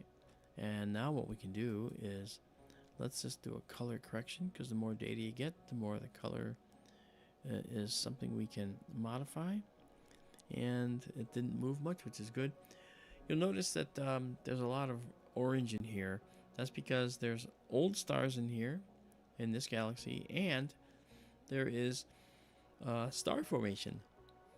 Star formation kicked off by the collision between these galaxies. Notice the spiral arms have a like this is supposed to be a nice spiral arm going out. It actually gets dragged this way. You can actually see how this has been dragged this way. See that? And that's how that works. Pretty cool, huh? I hope you guys are enjoying this tonight. And to our newcomers, thank you so much for joining us and hanging out with us. It's certainly a lot of fun. And Erwin says, 23 million years. Do you think they are almost one galaxy now? Actually, it's a really good question.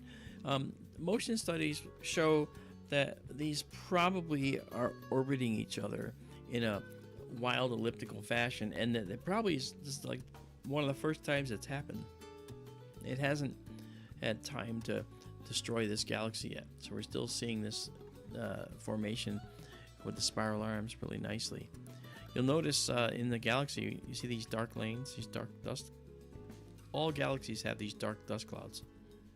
Most spiral galaxies have these dark dust clouds in them. And what are they? Well, those are the remnants of those super giants I told you about, the red giants like Betelgeuse. They're so big that their outer atmospheres are so far from the actual radiating cores that are doing the fusion that those outer atmosphere parts can actually make molecules of dust. And the dust is micron size, as from the answer I gave a little while ago to that other question. You know, so I think it's pretty interesting. Rich says, "How many existential crises have you had?" Well, you know, I've had my share.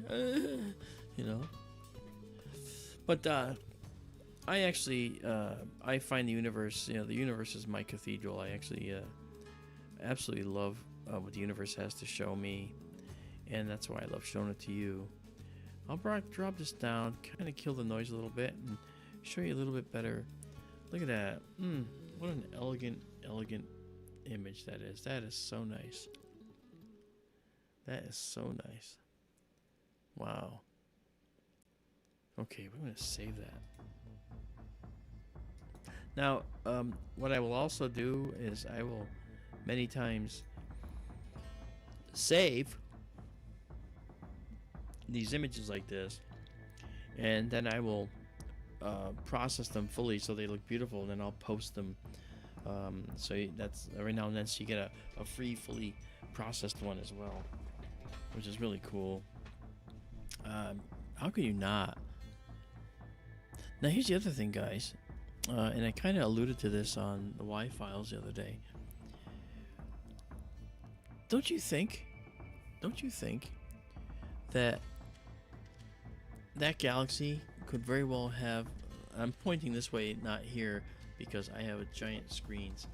If you saw the intro video on the page, you saw that I have this massive set of screens here.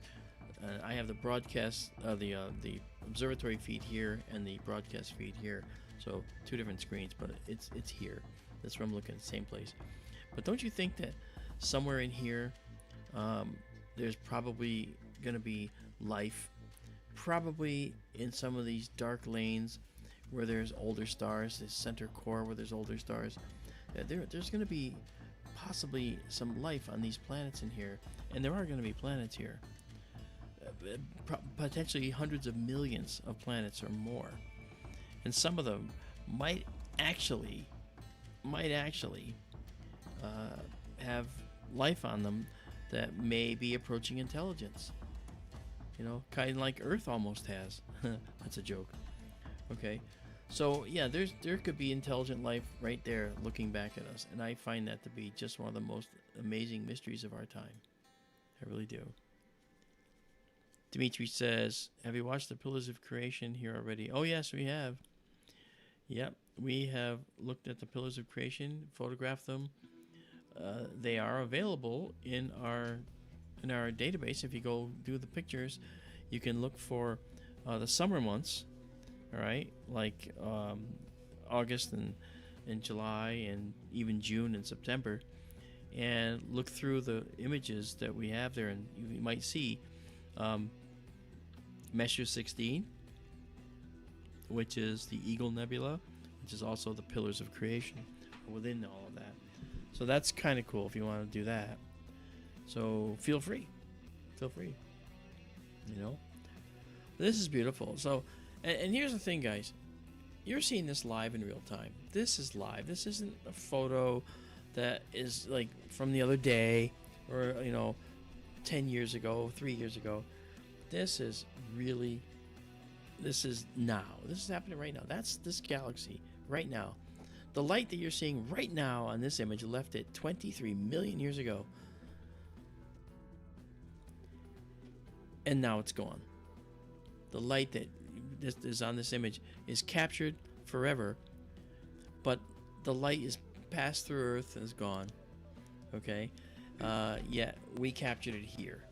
Now, it's possible that there's nobody else on the planet looking at this right now, and that we are the only ones on the entire planet to have captured this particular version of the light coming from this particular galaxy. Amazing, huh? If you're a photon, you'll say, "Yay, I was seen." Now, we've also captured some really, really phenomenal things. We have an all-sky camera in the Sonoran Desert. That same all-sky is going to go here in Benson. But we have captured some really amazing stuff. Our all-sky showed some very interesting UAP phenomena. You know, now I'm MUFON's chief photo and video analyst. I'm also, as you know, an astronomer. So I'm an open-minded astronomer. I think that there's a great potential for life being here. And when I was with AJ and the Y-Files, I pointed out a methodology by which they could actually be here. And it utilizes physics we're only just now getting to. All right. So if you want to watch that, that's at the Y-Files site. And you got my mug on the thing there. They put my mug on there. And they gave me blue eyes, but I have brown eyes. Does that mean I'm full of something? You know? So the bottom line is that when we see this galaxy, seeing it so long ago, this galaxy may have moved some distance over 23 million years. Maybe it's out here now. But we'll never see that in our lifetime because look what's going on. It takes so long for the light to get here, you know. And there's objects we've looked at before. Objects we've looked at before in Sky Tour that are so far away that the light left them before the Earth was even here. Over 4.6 billion light years away. Okay, and that's really fascinating. And so I think that's pretty cool. That's pretty cool.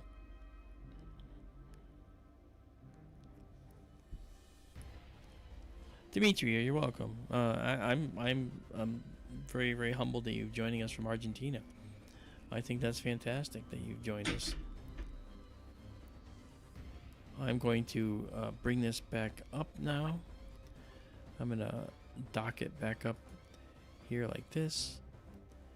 Oh, and by the way, one of the things about me, for the newcomers who don't notice, many times when I say we're about to wind it up and finish for the night, I'm called Just One More. I mentioned that on AJ's show. Mark, just one more, D'Antonio, because I will want to do one more object. And being that this was going to be the last object, I want to do one more now. I just always do one more. I don't get it. We'll point this out, though, before I do that. See how the spiral arms here are blue? See this knot of really bright stars in here? This is actually what are called OB associations. O stars and B stars. The hottest and bluest stars in the universe are the O stars and the B stars. O stars obviously trump the B stars. Well, this is where all the star formation occurs, and then they distribute to the rest of the galaxy because they're orbiting the galaxy. They're not in the spiral arms permanently.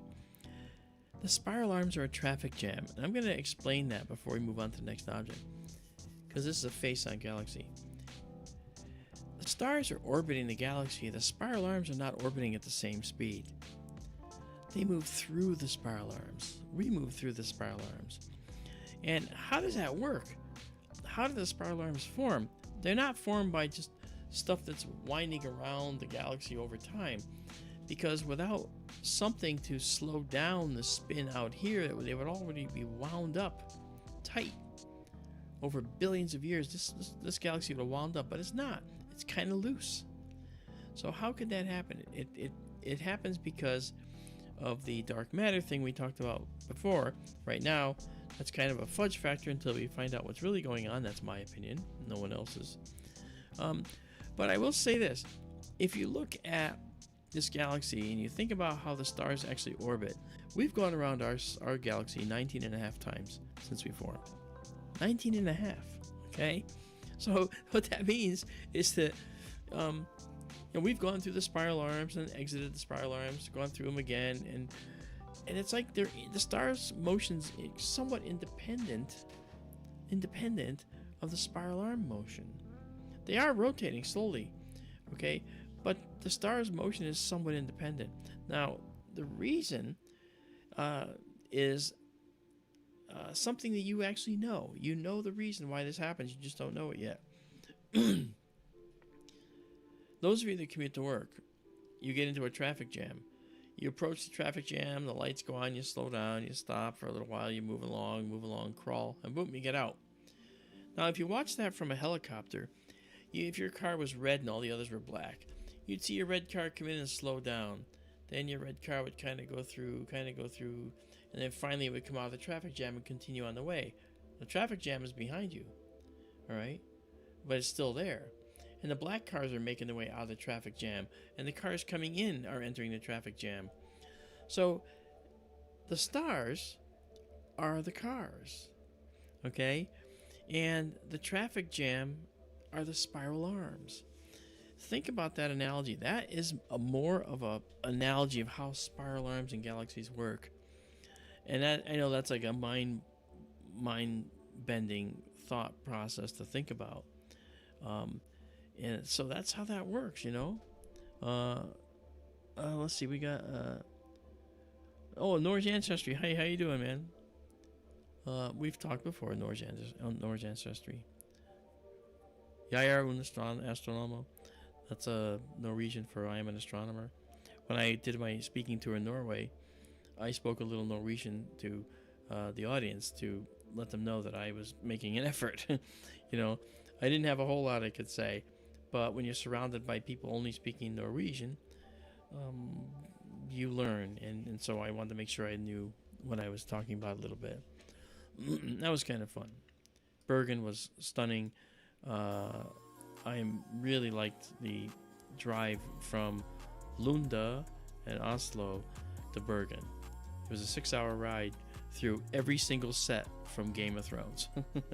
I mean, it was the most amazing thing. Giant glaciers with massive waterfalls that go over the road. Okay, unbelievable. I felt like a crazy tourist. I took almost 1,000 photos just going to Bergen, literally. It's beautiful. Now, when I got to Bergen, well, then the weird things started happening. The person I was speaking with in Norway, Ket Torvaldsen. Ket is a woman that has some really interesting abilities. She magnets stick to her body because she has these concentrations in her body of objects that she thinks could be implants. Jury's still out. I don't know if that's true. But she also has the ability to find things that no one else can find. And in this case, we went to Bergen, and I'm walking. I just get to Bergen. I'm here to do a speaking tour.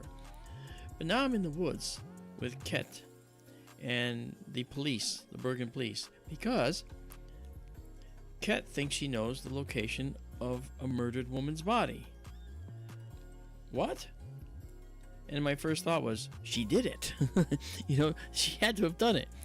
But in fact, she did not. She wasn't even anywhere near Bergen when this happened.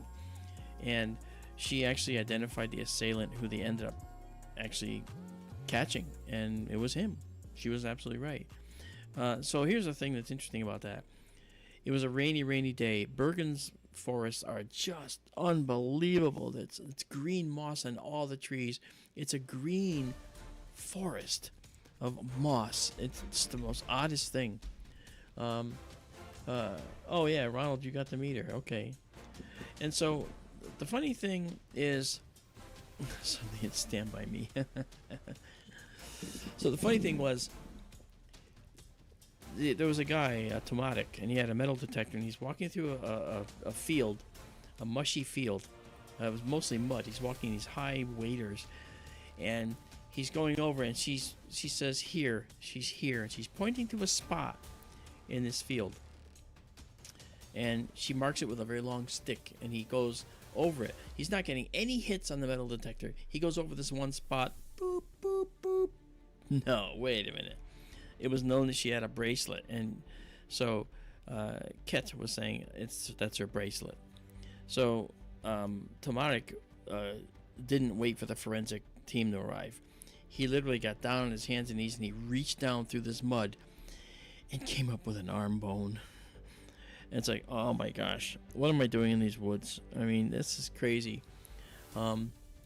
So that was how we began the speaking tour in Bergen, was by that visit into the forest. On the way out, I stepped in some mud and it claimed one of my sneakers. So they had a good laugh. All right. And the next thing you know, we're going to a store and I'm trying to communicate with a lady there, say, I need size 10 sneakers. And she's speaking in Norwegian and everybody's laughing at me. And finally, they help me out. And I get these new sneakers that literally lasted about 4 weeks.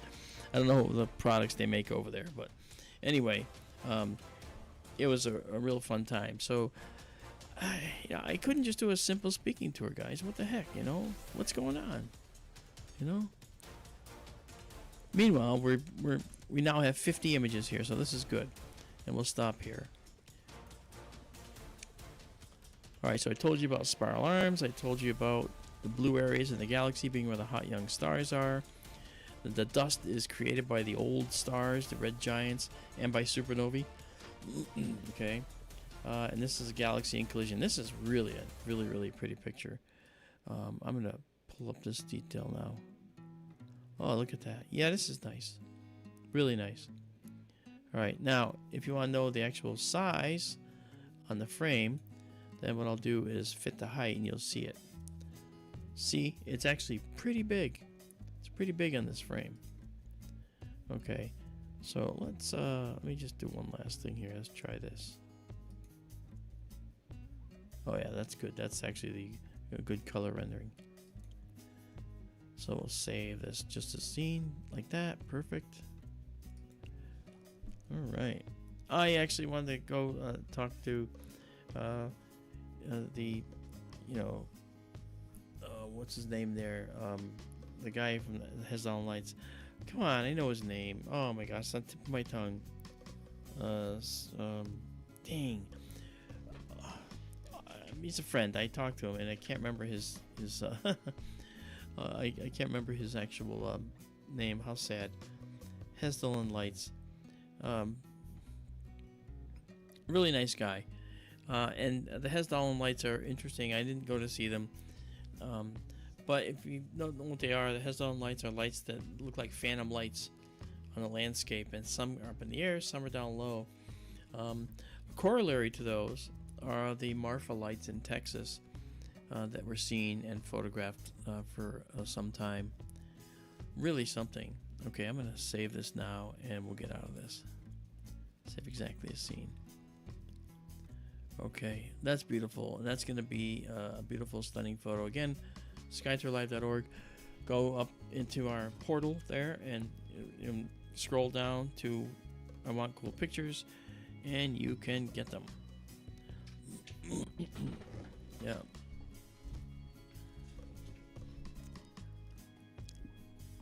All right. Okay, so let's now go back to our low light mode. All right. As I said, I hope you guys are having a good time. I'm now going to bring this up and let's go see. Since we're in the northern location, I'm thinking we might actually have another set of galaxies that might be fun to look at. That's the pinwheel, but it kind of looks like that. We're going to look at another galaxy. This one, this is a really beautiful. This is M81. It's a vast spiral galaxy.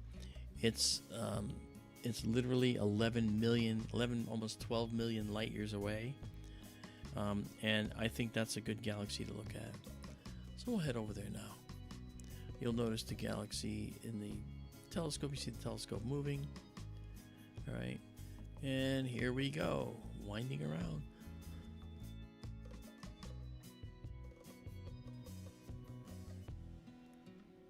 Here it is. Okay.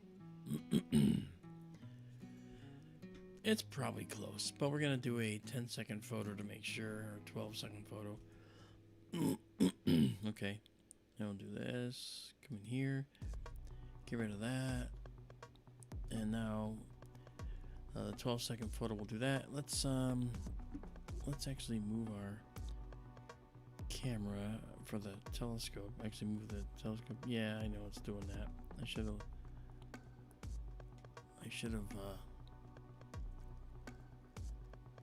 allowed it to fully stop. I don't think it did. Yeah, okay. Okay, now let's tell it to go and look for Measure 81. It's nearby.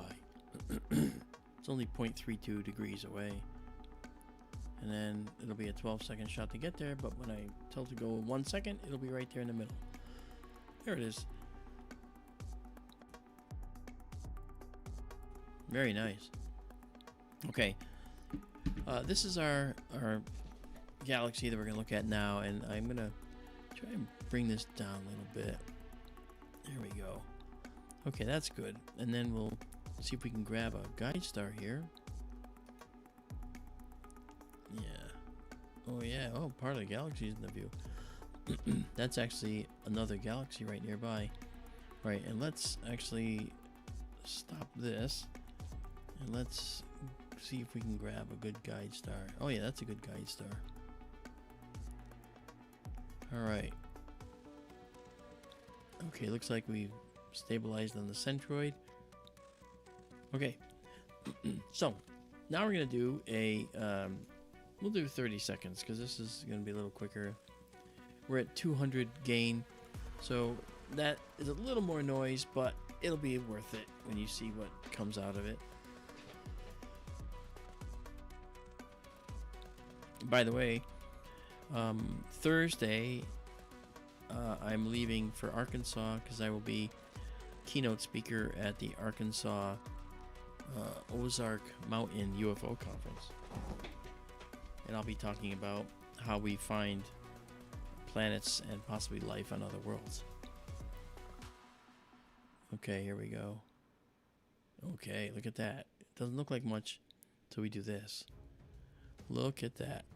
So this is Measure 81, one of Bode's galaxies. The other one is Measure 82, which is a galaxy that has a unbelievable past. It looks like an exploding galaxy. I'm going to pull this level down to soften the noise just a little. I'm going to move this to the left just a little bit to pull out subtle detail. Then we're going to color correct this. All right. You'll see this galaxy is well known for it has some light blue spiral arms. It has some yellowish stars in the middle. Okay. And JSCO says, love this galaxy. Sure, it's a beautiful galaxy. Hey, Rick, how you doing? Rick 65. Good to see you, man. Yeah. Oh, hey, thanks, man. He says, great episode with AJ, new fan. Thanks, man. Thank you so much. It's really good to have all these new faces here as well. Oh, the old faces are still just as nice.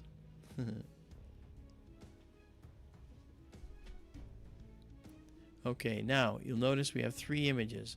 Here's something you didn't see in the first image. You didn't see this dark lane. Okay, this dark lane in the galaxy, this dark dust, didn't show up until we had 3 images. That's the value of stacking, right? When you stack images, you get this detail. If you don't, then you just get like a one shot and you get whatever you get. Okay. You'll also see up here, these are star factories up here. There's hot young stars being formed in the spiral arms. Note the blue color now coming in. See? Let me color correct and see. It's almost perfect now. When you see the red, green, and blue curves almost lined up under each other, and the average curve is indistinguishable from them, you know that it's close. Now all these stars you see here, these are all right up here in our foreground. All right, the galaxy is millions of several million light years away. Okay, let's go to Measure 81's data. Remember I said the distance is 11 million. It's actually 11.8 million light years. So we're seeing it as it was 11.8 million light years, a million years ago. So I like to play the game of like what happened on Earth 11 million years ago, you know, and I've done that too before. I think people like to see that. So in this particular case, you know, Earth has a checkered past, right? And so when we look at the past times and we talk about them in terms of our Earth, you know, what happened 11 million years ago, 11.8 million years ago, that's when mountains were being built on our planet, okay? That's when North Africa began to dry out. You know, now we have deserts there. It used to be lush green. The Sahara used to be a lush green paradise, and it started to dry out at that point. And we had the ancient Tethys Sea, okay, and that sea was closing up at that point. So, meanwhile, the light is coming to us from there rather. It took all this time to get here, and during that time, the continents moved. South America, Africa drifted apart. Really, really cool stuff. Now, we also noticed that there was something called the Great Thinning. All the great forests in the world began to thin out. They were a lot denser. You could barely walk in some of the ancient forests. The trees are so close together. But now we ended up with grasslands. And this is what happened at that point. The grasslands in the world started to dominate. And that was just amazing to see that, you know. Of course, we didn't see that. We just see it in the fossil record. So, interesting how that all happened and how that all worked. So, you know, now I think that... oh, hey, Marco. Sorry, I saw you before. I forgot to say hi. Nice to see you, man. Yeah, this is a beautiful shot, Mundus says, and I agree with that. It looks really pretty. I'm going to try and bring out a little more detail now. Now that we have 11 shots, I can start to play with this to kind of bring out some detail. If I go to the right, we get a softer view, but we see more detail in the subtlety, okay? Which is kind of cool. And then this is more what we want to see right here. Right about here. This is beautiful. Look at that. You can start to see the knotty, K-N-O-T-T-Y, knotty nature of these upper spiral arms that have these hot blue stars in them. You can see that now here. Let's do what we did before. Let's drop that down. Okay. Drop that down and fill the field. Let's do that. Look at that. Okay, let's pull this up. Now you can see this. Look at that beautiful dark dust cloud in there. You can see the color of the yellowish stars in here, and you can see the beautiful blue of the spiral arms as well. Really interesting stuff. Wow. Let's see if we can color correct a little bit here. Color correction, once you have a lot of frames, is subtle, but it still occurs. The color correction is meant to balance the red, green, and blue curves so that nothing dominates, and it's more like you would expect to see. Wow, what a view. This is beautiful. Hey, good vibes. Thank you for coming. Good to see you. Talk to you again. Yeah, something else. And this is such a beautiful little location. Now you're starting to see some dark dust here as well. Notice? Kind of hard to see, but we can draw it out by doing our movement of this mid-level band. Bring it in, and we can start to actually pull out some of the subtle detail in here. See that? We can also over process just to see what's hanging out there.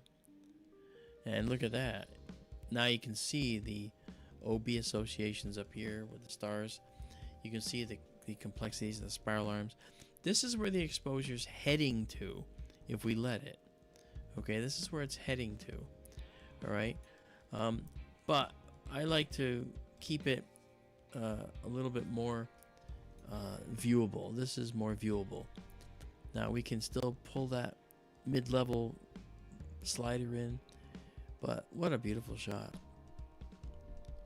So, you know, somewhere in here, maybe 2/3 of the way out, maybe right about there in this galaxy, there might be intelligent life looking at the Milky Way galaxy saying, and see that, kids? There's probably some life looking back at us, perhaps. Maybe not. Most likely not, but maybe there is. I just think that's something, you know, really cool.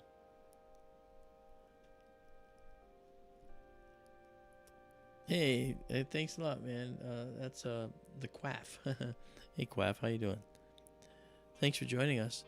You know, guys, make sure you subscribe, you know, and click the bell and say all notifications. So when we stream, you'll get an alert. You'll know. You can join us. And remember, all these pictures are yours free to take. All right? Like right now, I haven't taken any here. But I'm going to take one now. Okay, this is M51. I'm going to actually do the annotation on this, so we have the annotation of the actual object. This is Measure 81 Galaxy. We're going to save it with annotations, so you see what it is. Okay. Oh, forgot I did it again. And now I changed the name. Okay, and I'll save it again. It's going to complain, but no problem. Yes, okay. That's what happens when you get tired. It's like 1 a.m. here in Connecticut, where I'm located. It's only 9:51 out in Arizona in the desert. Okay, now we'll save with 19. We'll save with 20 as well. This is beautiful. Yeah, this is a gorgeous galaxy. This telescope is performing beautifully. It's coupled with a camera that literally optimizes the amount of data that we can capture with it. And it's just gorgeous.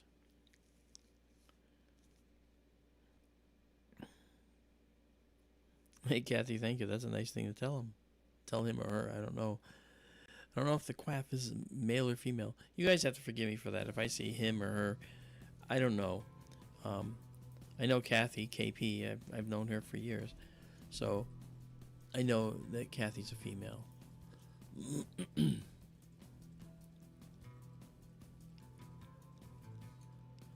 All right, Kathy's going to say goodnight. The old lady needs some sleep. Well, thank you very much, dear. Thanks a lot for coming along. Good to see you as always. And we will talk again on the next clear night. I'm glad I could do one tonight because you're right on the heels of the Y-Files. I wanted to make sure people understood what we do.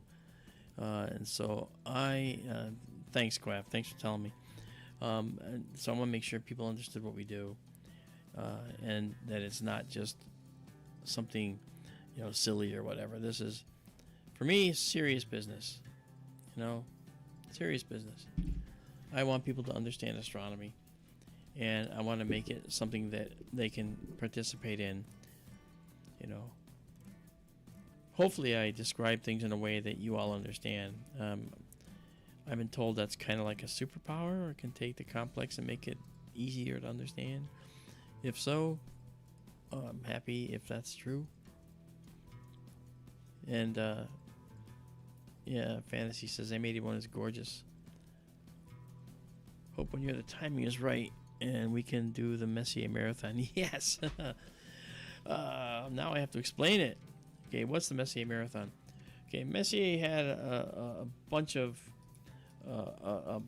objects, and when he actually created his Messier catalog of all the objects, of which there's 110. There's like 1 or 2 times a year where you can actually do a marathon all night long and see every single Messier object, all 110, in one night. And that's where they are rising as you're viewing some of the others. They're rising, so you work your way across the sky. And that's pretty fun. It's a kind of a fun thing to do. But you got to be able to stay up all night, you know. And as an astronomer, I'm a night owl. There's no doubt about it.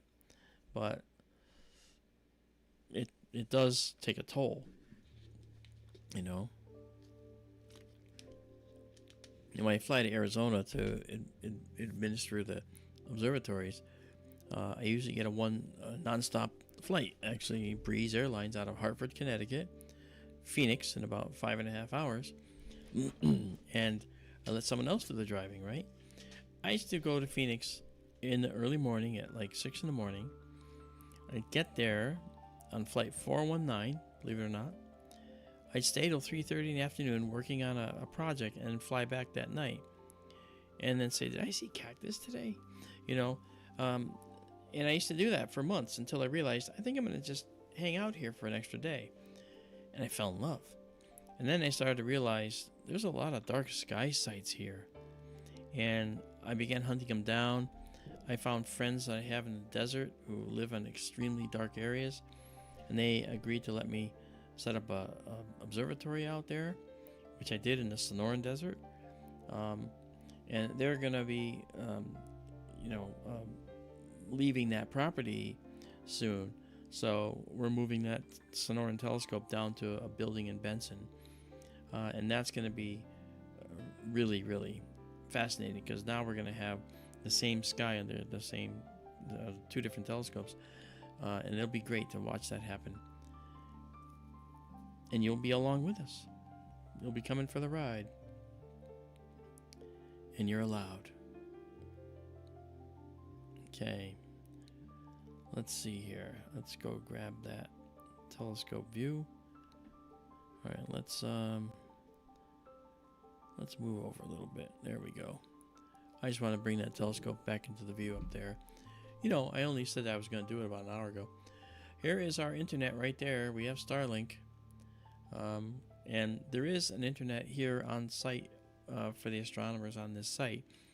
But sometimes it goes down. So I have that as a backup, but I'm using Starlink primarily. And, you know, when you have a mountain full of people that are using the internet, things can drag sometimes. So with this, the way I'm doing it today, I have this amazing Starlink, and I can just do it. It's the bane, it's the curse, because they always get in our view. However, it's actually pretty cool. Fantasy, don't even start. Oh, all right. One more it is. Dang. He says, just one more. Okay, Ali. Just one more it is. All right, so what we're going to do is we're going to save this with 31. All right, I have it set up there at Measure 81, 31. And then we'll save it exactly as seen. All right, and now we're going to go to the just one more. Okay, okay. You wanted it, you got it, Toyota. Okay. Actually, I'm kidding. I was going to do it anyway. I want to. Okay, so now what we're going to do is we're talking about these other galaxies here, and we're talking about Messier 81 and Messier 82. Messier 82 is this cigar galaxy, as it's called, and it's right near this one, the one we just looked at, Messier 81. Well, there it is. And Messier 82 looks the way it does because it has interacted with Messier 81. Okay, really interesting how that's happened. So now what I'll do is I'm going to grab us another star, and I'm going to grab us a guide star. Let me do this. Let me grab that guide star now. Yeah, that's small. I could use that one, but I'd rather try this one. That one looks more more feasible. Yeah, that looks feasible. Okay. Okay, here we go. So we're going to go and do a 25-second, no, we're going to do 35-second shot. I should do a 55-second shot because it shows detail in here that is really interesting. But right now, we're just going to do a 35, and I'll push it a little to show you the detail I'm talking about. This is a galaxy that is in tumultuous, conditions. Okay, this galaxy is literally nearby this other one, Messier 81, in the sky. Okay, and being that it's at close to Messier 81 in the sky, it's been subject to gravitational tugging. Okay, and look at that. I'll show you that in a sec. So now this one, remember, Messier 81 was 11.8 million light years. This one is just a little bit further, slightly further. All right, and so it's 12 million light years. So when you look at this, all right, it looks like it has this giant red thing. What are we looking at here is the question. Well, here's what we're looking at. First of all, let me, for the moment, I'm just going to do this. I'm going to dock this. We'll leave it the same size. And let's actually color correct. And let's move our line down a little bit here to help you see some of the detail going on in there. So what you're seeing is vast, gigantic stellar nurseries inside this galaxy that is 12 million light years away. It's only a million light years away from Messier 81. And it is gravitationally being tugged on by Messier 81 in such a way that it's causing gas and dust to be pulled all over the place. This is not... we're looking at the galaxy kind of on edge a little bit on edge. It's a little bit slope, a little bit slope. Okay, kind of like this. Okay, very, very shallow plane to us, like looking at a disk at a very shallow angle. And this galaxy, its gas and dust is going all kinds of directions. It's being pulled in all kinds of directions because it had a close approach with Messier 81. And that close approach didn't bother Messier 81, but it actually wreaked havoc on Messier 82. And because it's pulling stars around and pulling gas and dust around, it shocks the entire galaxy's central region into starting massive and rampant runaway star formation. Not a bad thing, but it's a runaway star formation. So this entire region of the galaxy, this is a major portion of this galaxy, is all areas of the galaxy that are probably devoid of life, if possible. If there's life there, because we're looking at a extremely hot region. This is ionized hydrogen gas. It actually moves out the bottom very far and moves out the top. Maybe we can see some of that if I over process. Yeah, you can start to see it's moving up here and it moves down here. Okay, and the galaxy itself has been effectively disrupted by everything that's going on here. Now by taking this and pulling it down here, we're hiding some of the detail. If I pull it in, okay, you can see a little bit more of the detail. You can start to see this spray going upward. Okay, and if I pull this back just a little bit, okay, let me do that again. Okay, now we'll be able to see a little bit more of the detail here.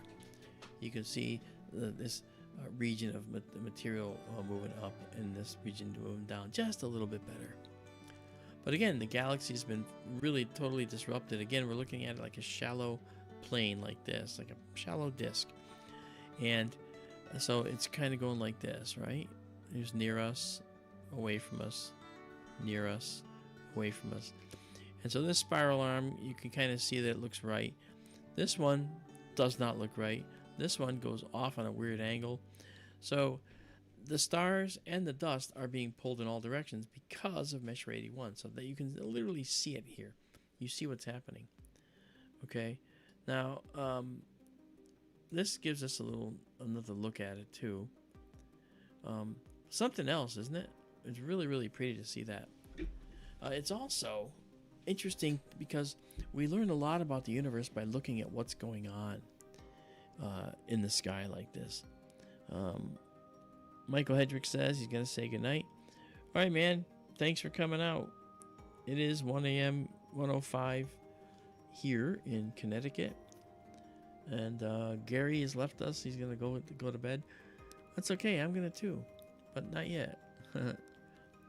I'm just hopeful. I'm very helpful to have all you guys here. It's just amazing.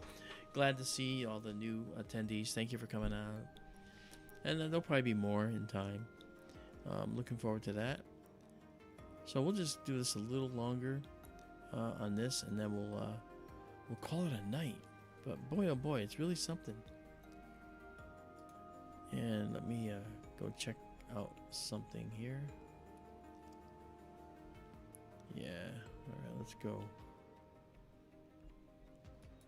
All right. I'll be right there. I ain't going anywhere. Just checking something out. Okay.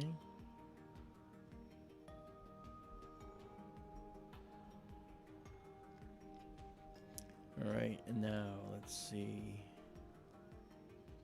There we go.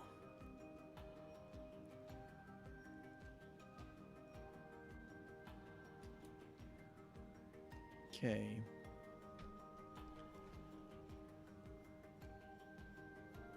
Neat. Okay, I'm just looking at a few things. Yeah, that's interesting. Okay, so all that said, which I didn't say anything to, I apologize. So for those, like I said, newcomers, this is our screen. This is how we operate. Okay, again, telescope in 2 different views. Okay, me with my ugly mug, and then the telescope control dispatcher is here. This shows a visual of what the telescope's doing, but not from this angle. It's actually from this angle. Okay, right, like this. Okay, that's from this camera. But because we have the cameras, I don't have to show that. So I can do this. All right, and then we have our stacking page here. If we get rid of that, we can actually see the whole frame. I'll do that often. But then we also have, as you saw, we have our nice, dock that again. We have our nice planetarium program that is linked to our system. So we can do that. This red square is our field of view. You can actually see how close 81 and 82 are to each other. Literally. They are just literally a few 100,000 light years apart from each other. You know, well, this one's further by about a million light years, I guess. But in this sky, in this flat plane, this is literally just a few 100,000 light years apart. But this is another million light years further away. More than close enough to be activated like this by Measure 81. Look at that. That's pretty. Let's do a color correction. It's really close right now. Yeah. So you see a lot of blue, hot young stars. These are all stars, by the way. You just can't see them because they're so far away. Very, very hot. Look at the detail now in this. Look at that detail, that beautiful dust. All that is such an amazing thing to see. Let's actually zoom in more. Look at that. Yeah, this telescope's really, really performing well. Yep. And I do want to thank ERRT Radio, Ronald. Ronald's one of the benefactors that allowed us to get this telescope. So he is the reason why these views are being able to be shown to you.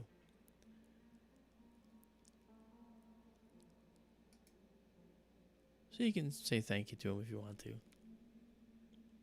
All right, so now what we're going to do is we are going to annotate this one. Okay, this is measure 82, known as the Cigar Galaxy. And we're going to set the target name, save it with annotations. In other words, so save that. Now we can save this. 16 has been saved here, 16 images, and we'll save exactly as seen. Look at that. I have to say, I'm kind of blown away. This is really, really pretty today. Oh, look, we got a spider web in front of our telescope. I could probably get rid of it. Oh, there we go. Okay. Excellent.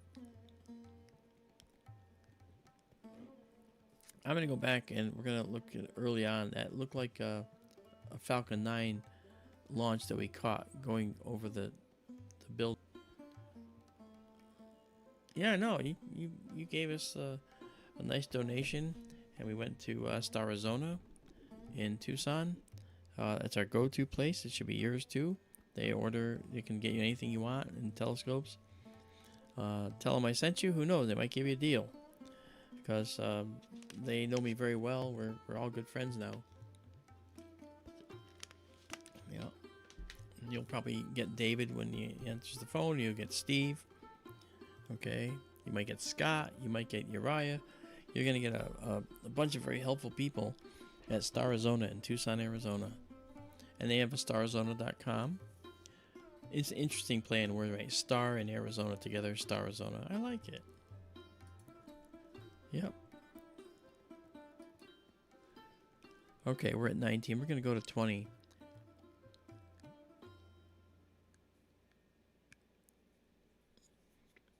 Thanks, Bob, for putting up our Patreon page. Thank you. All right. So we're at 20 now. So we're going to save this. Save exactly as seen. Wow. Well, this was a fun night, guys. I think this was a really worthwhile night. I promised nebulae and I promised galaxies, and we looked at both. And then of course I wanted to explain to you what we were seeing. Sometimes I have a co-host here as well. That's something that we'll get back. Daryl will be joining us again. Donald Kunzer asks, what will happen to the building in the Sonoran Desert? It's going to stay there. We're going to strip it down and take what we can from it. But the people that own the land are going to be leaving the land. So it was something we knew was coming. So there's no hard feelings. They're very good friends of mine, so that'll never change. So I appreciate and humbly thank them for the time they allowed us to be on their property. That's if you call it bad news, that's the bad news. But we have a place to put it, don't we? And we have it. We're going to put it here in Benson. We're going to put it right here. Wide field system and the narrow field system available in the same place. That makes maintenance a lot easier too, by the way. Just so you know, it does. And we can also do triangulation as well, easily enough. But all right, so we're gonna stop right now. I'm gonna take us now and quit this right here. We're gonna save one last time. Save exactly as seen. All right, and be done with it. So what we'll do now is I'm going to go to our park position. There we go. So the park position is how we put the telescope to bed for the night. And I'll show you this. I'll show you all this. Okay, so the telescope comes up and around and over the top. All right, and it's going to go into a position where it's going to park itself for the evening.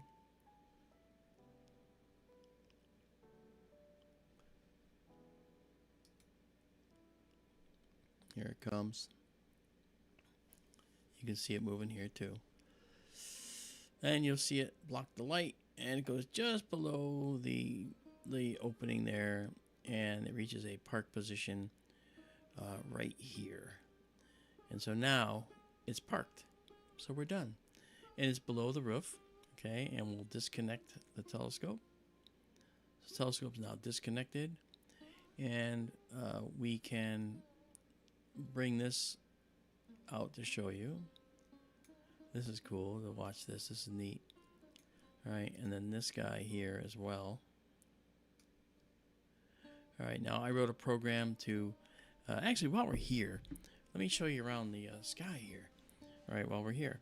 So in this view here, the one on the left, okay, I'll show you what we've got. So right now, we look up in the sky, right, and now our night vision begins to kick in with the camera. And if we move over a little bit, I'm gonna guess, and I was right. There's another astronomer with his telescope out. You can see he's right there, and he's got his telescope aimed out there. Right, he's right there. Okay, aimed out there. And I'm gonna move over this over here now. Okay. Yep. And that's cool. So it actually is pretty neat. And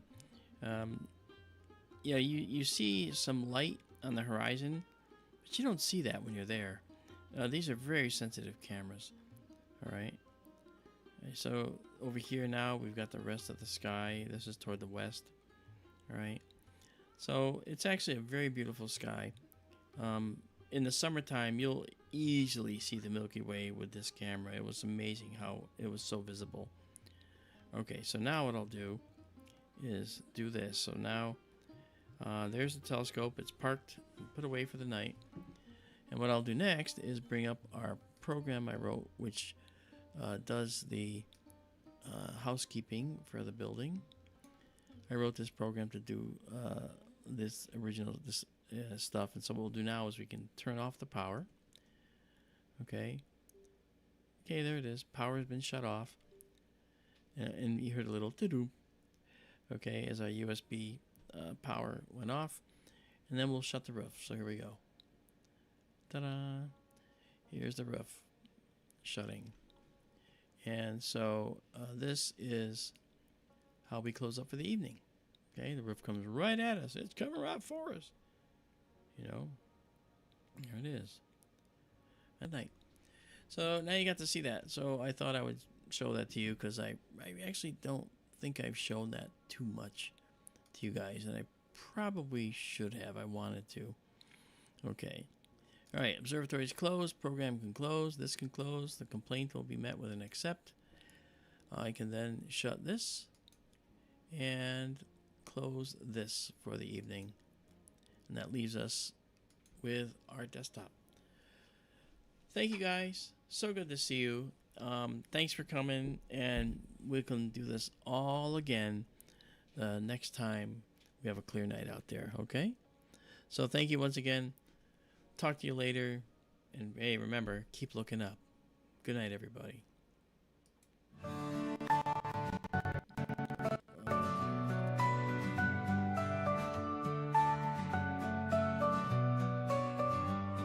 Stars so bright in the sky, on Arizona nights they fly, getting colors rare, galaxies beyond compare. Sky tour in the night so clear, brings the universe near. Real-time wonders to see, streaming light for you and me. Lift your eyes to the skies, universe in all its light. Sky tours bringing the views. Every night feels brand light unfolds, stories of the cosmos told. Through the lens, a distant dream, living real like a gleam. Far away, up so high, across the stars beyond the skull. Through the lens, a distant dream, living real like a gleam. Lift your eye up so high, across the stars beyond the sky. Stay every night a new display. Lift your eyes to the skies, universe in all its light. Sky tours bringing the views. Every night feels brand new.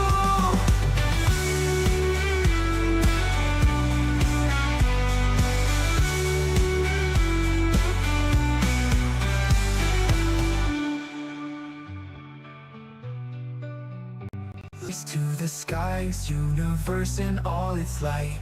Sky tours bringing the views. Every night feels brand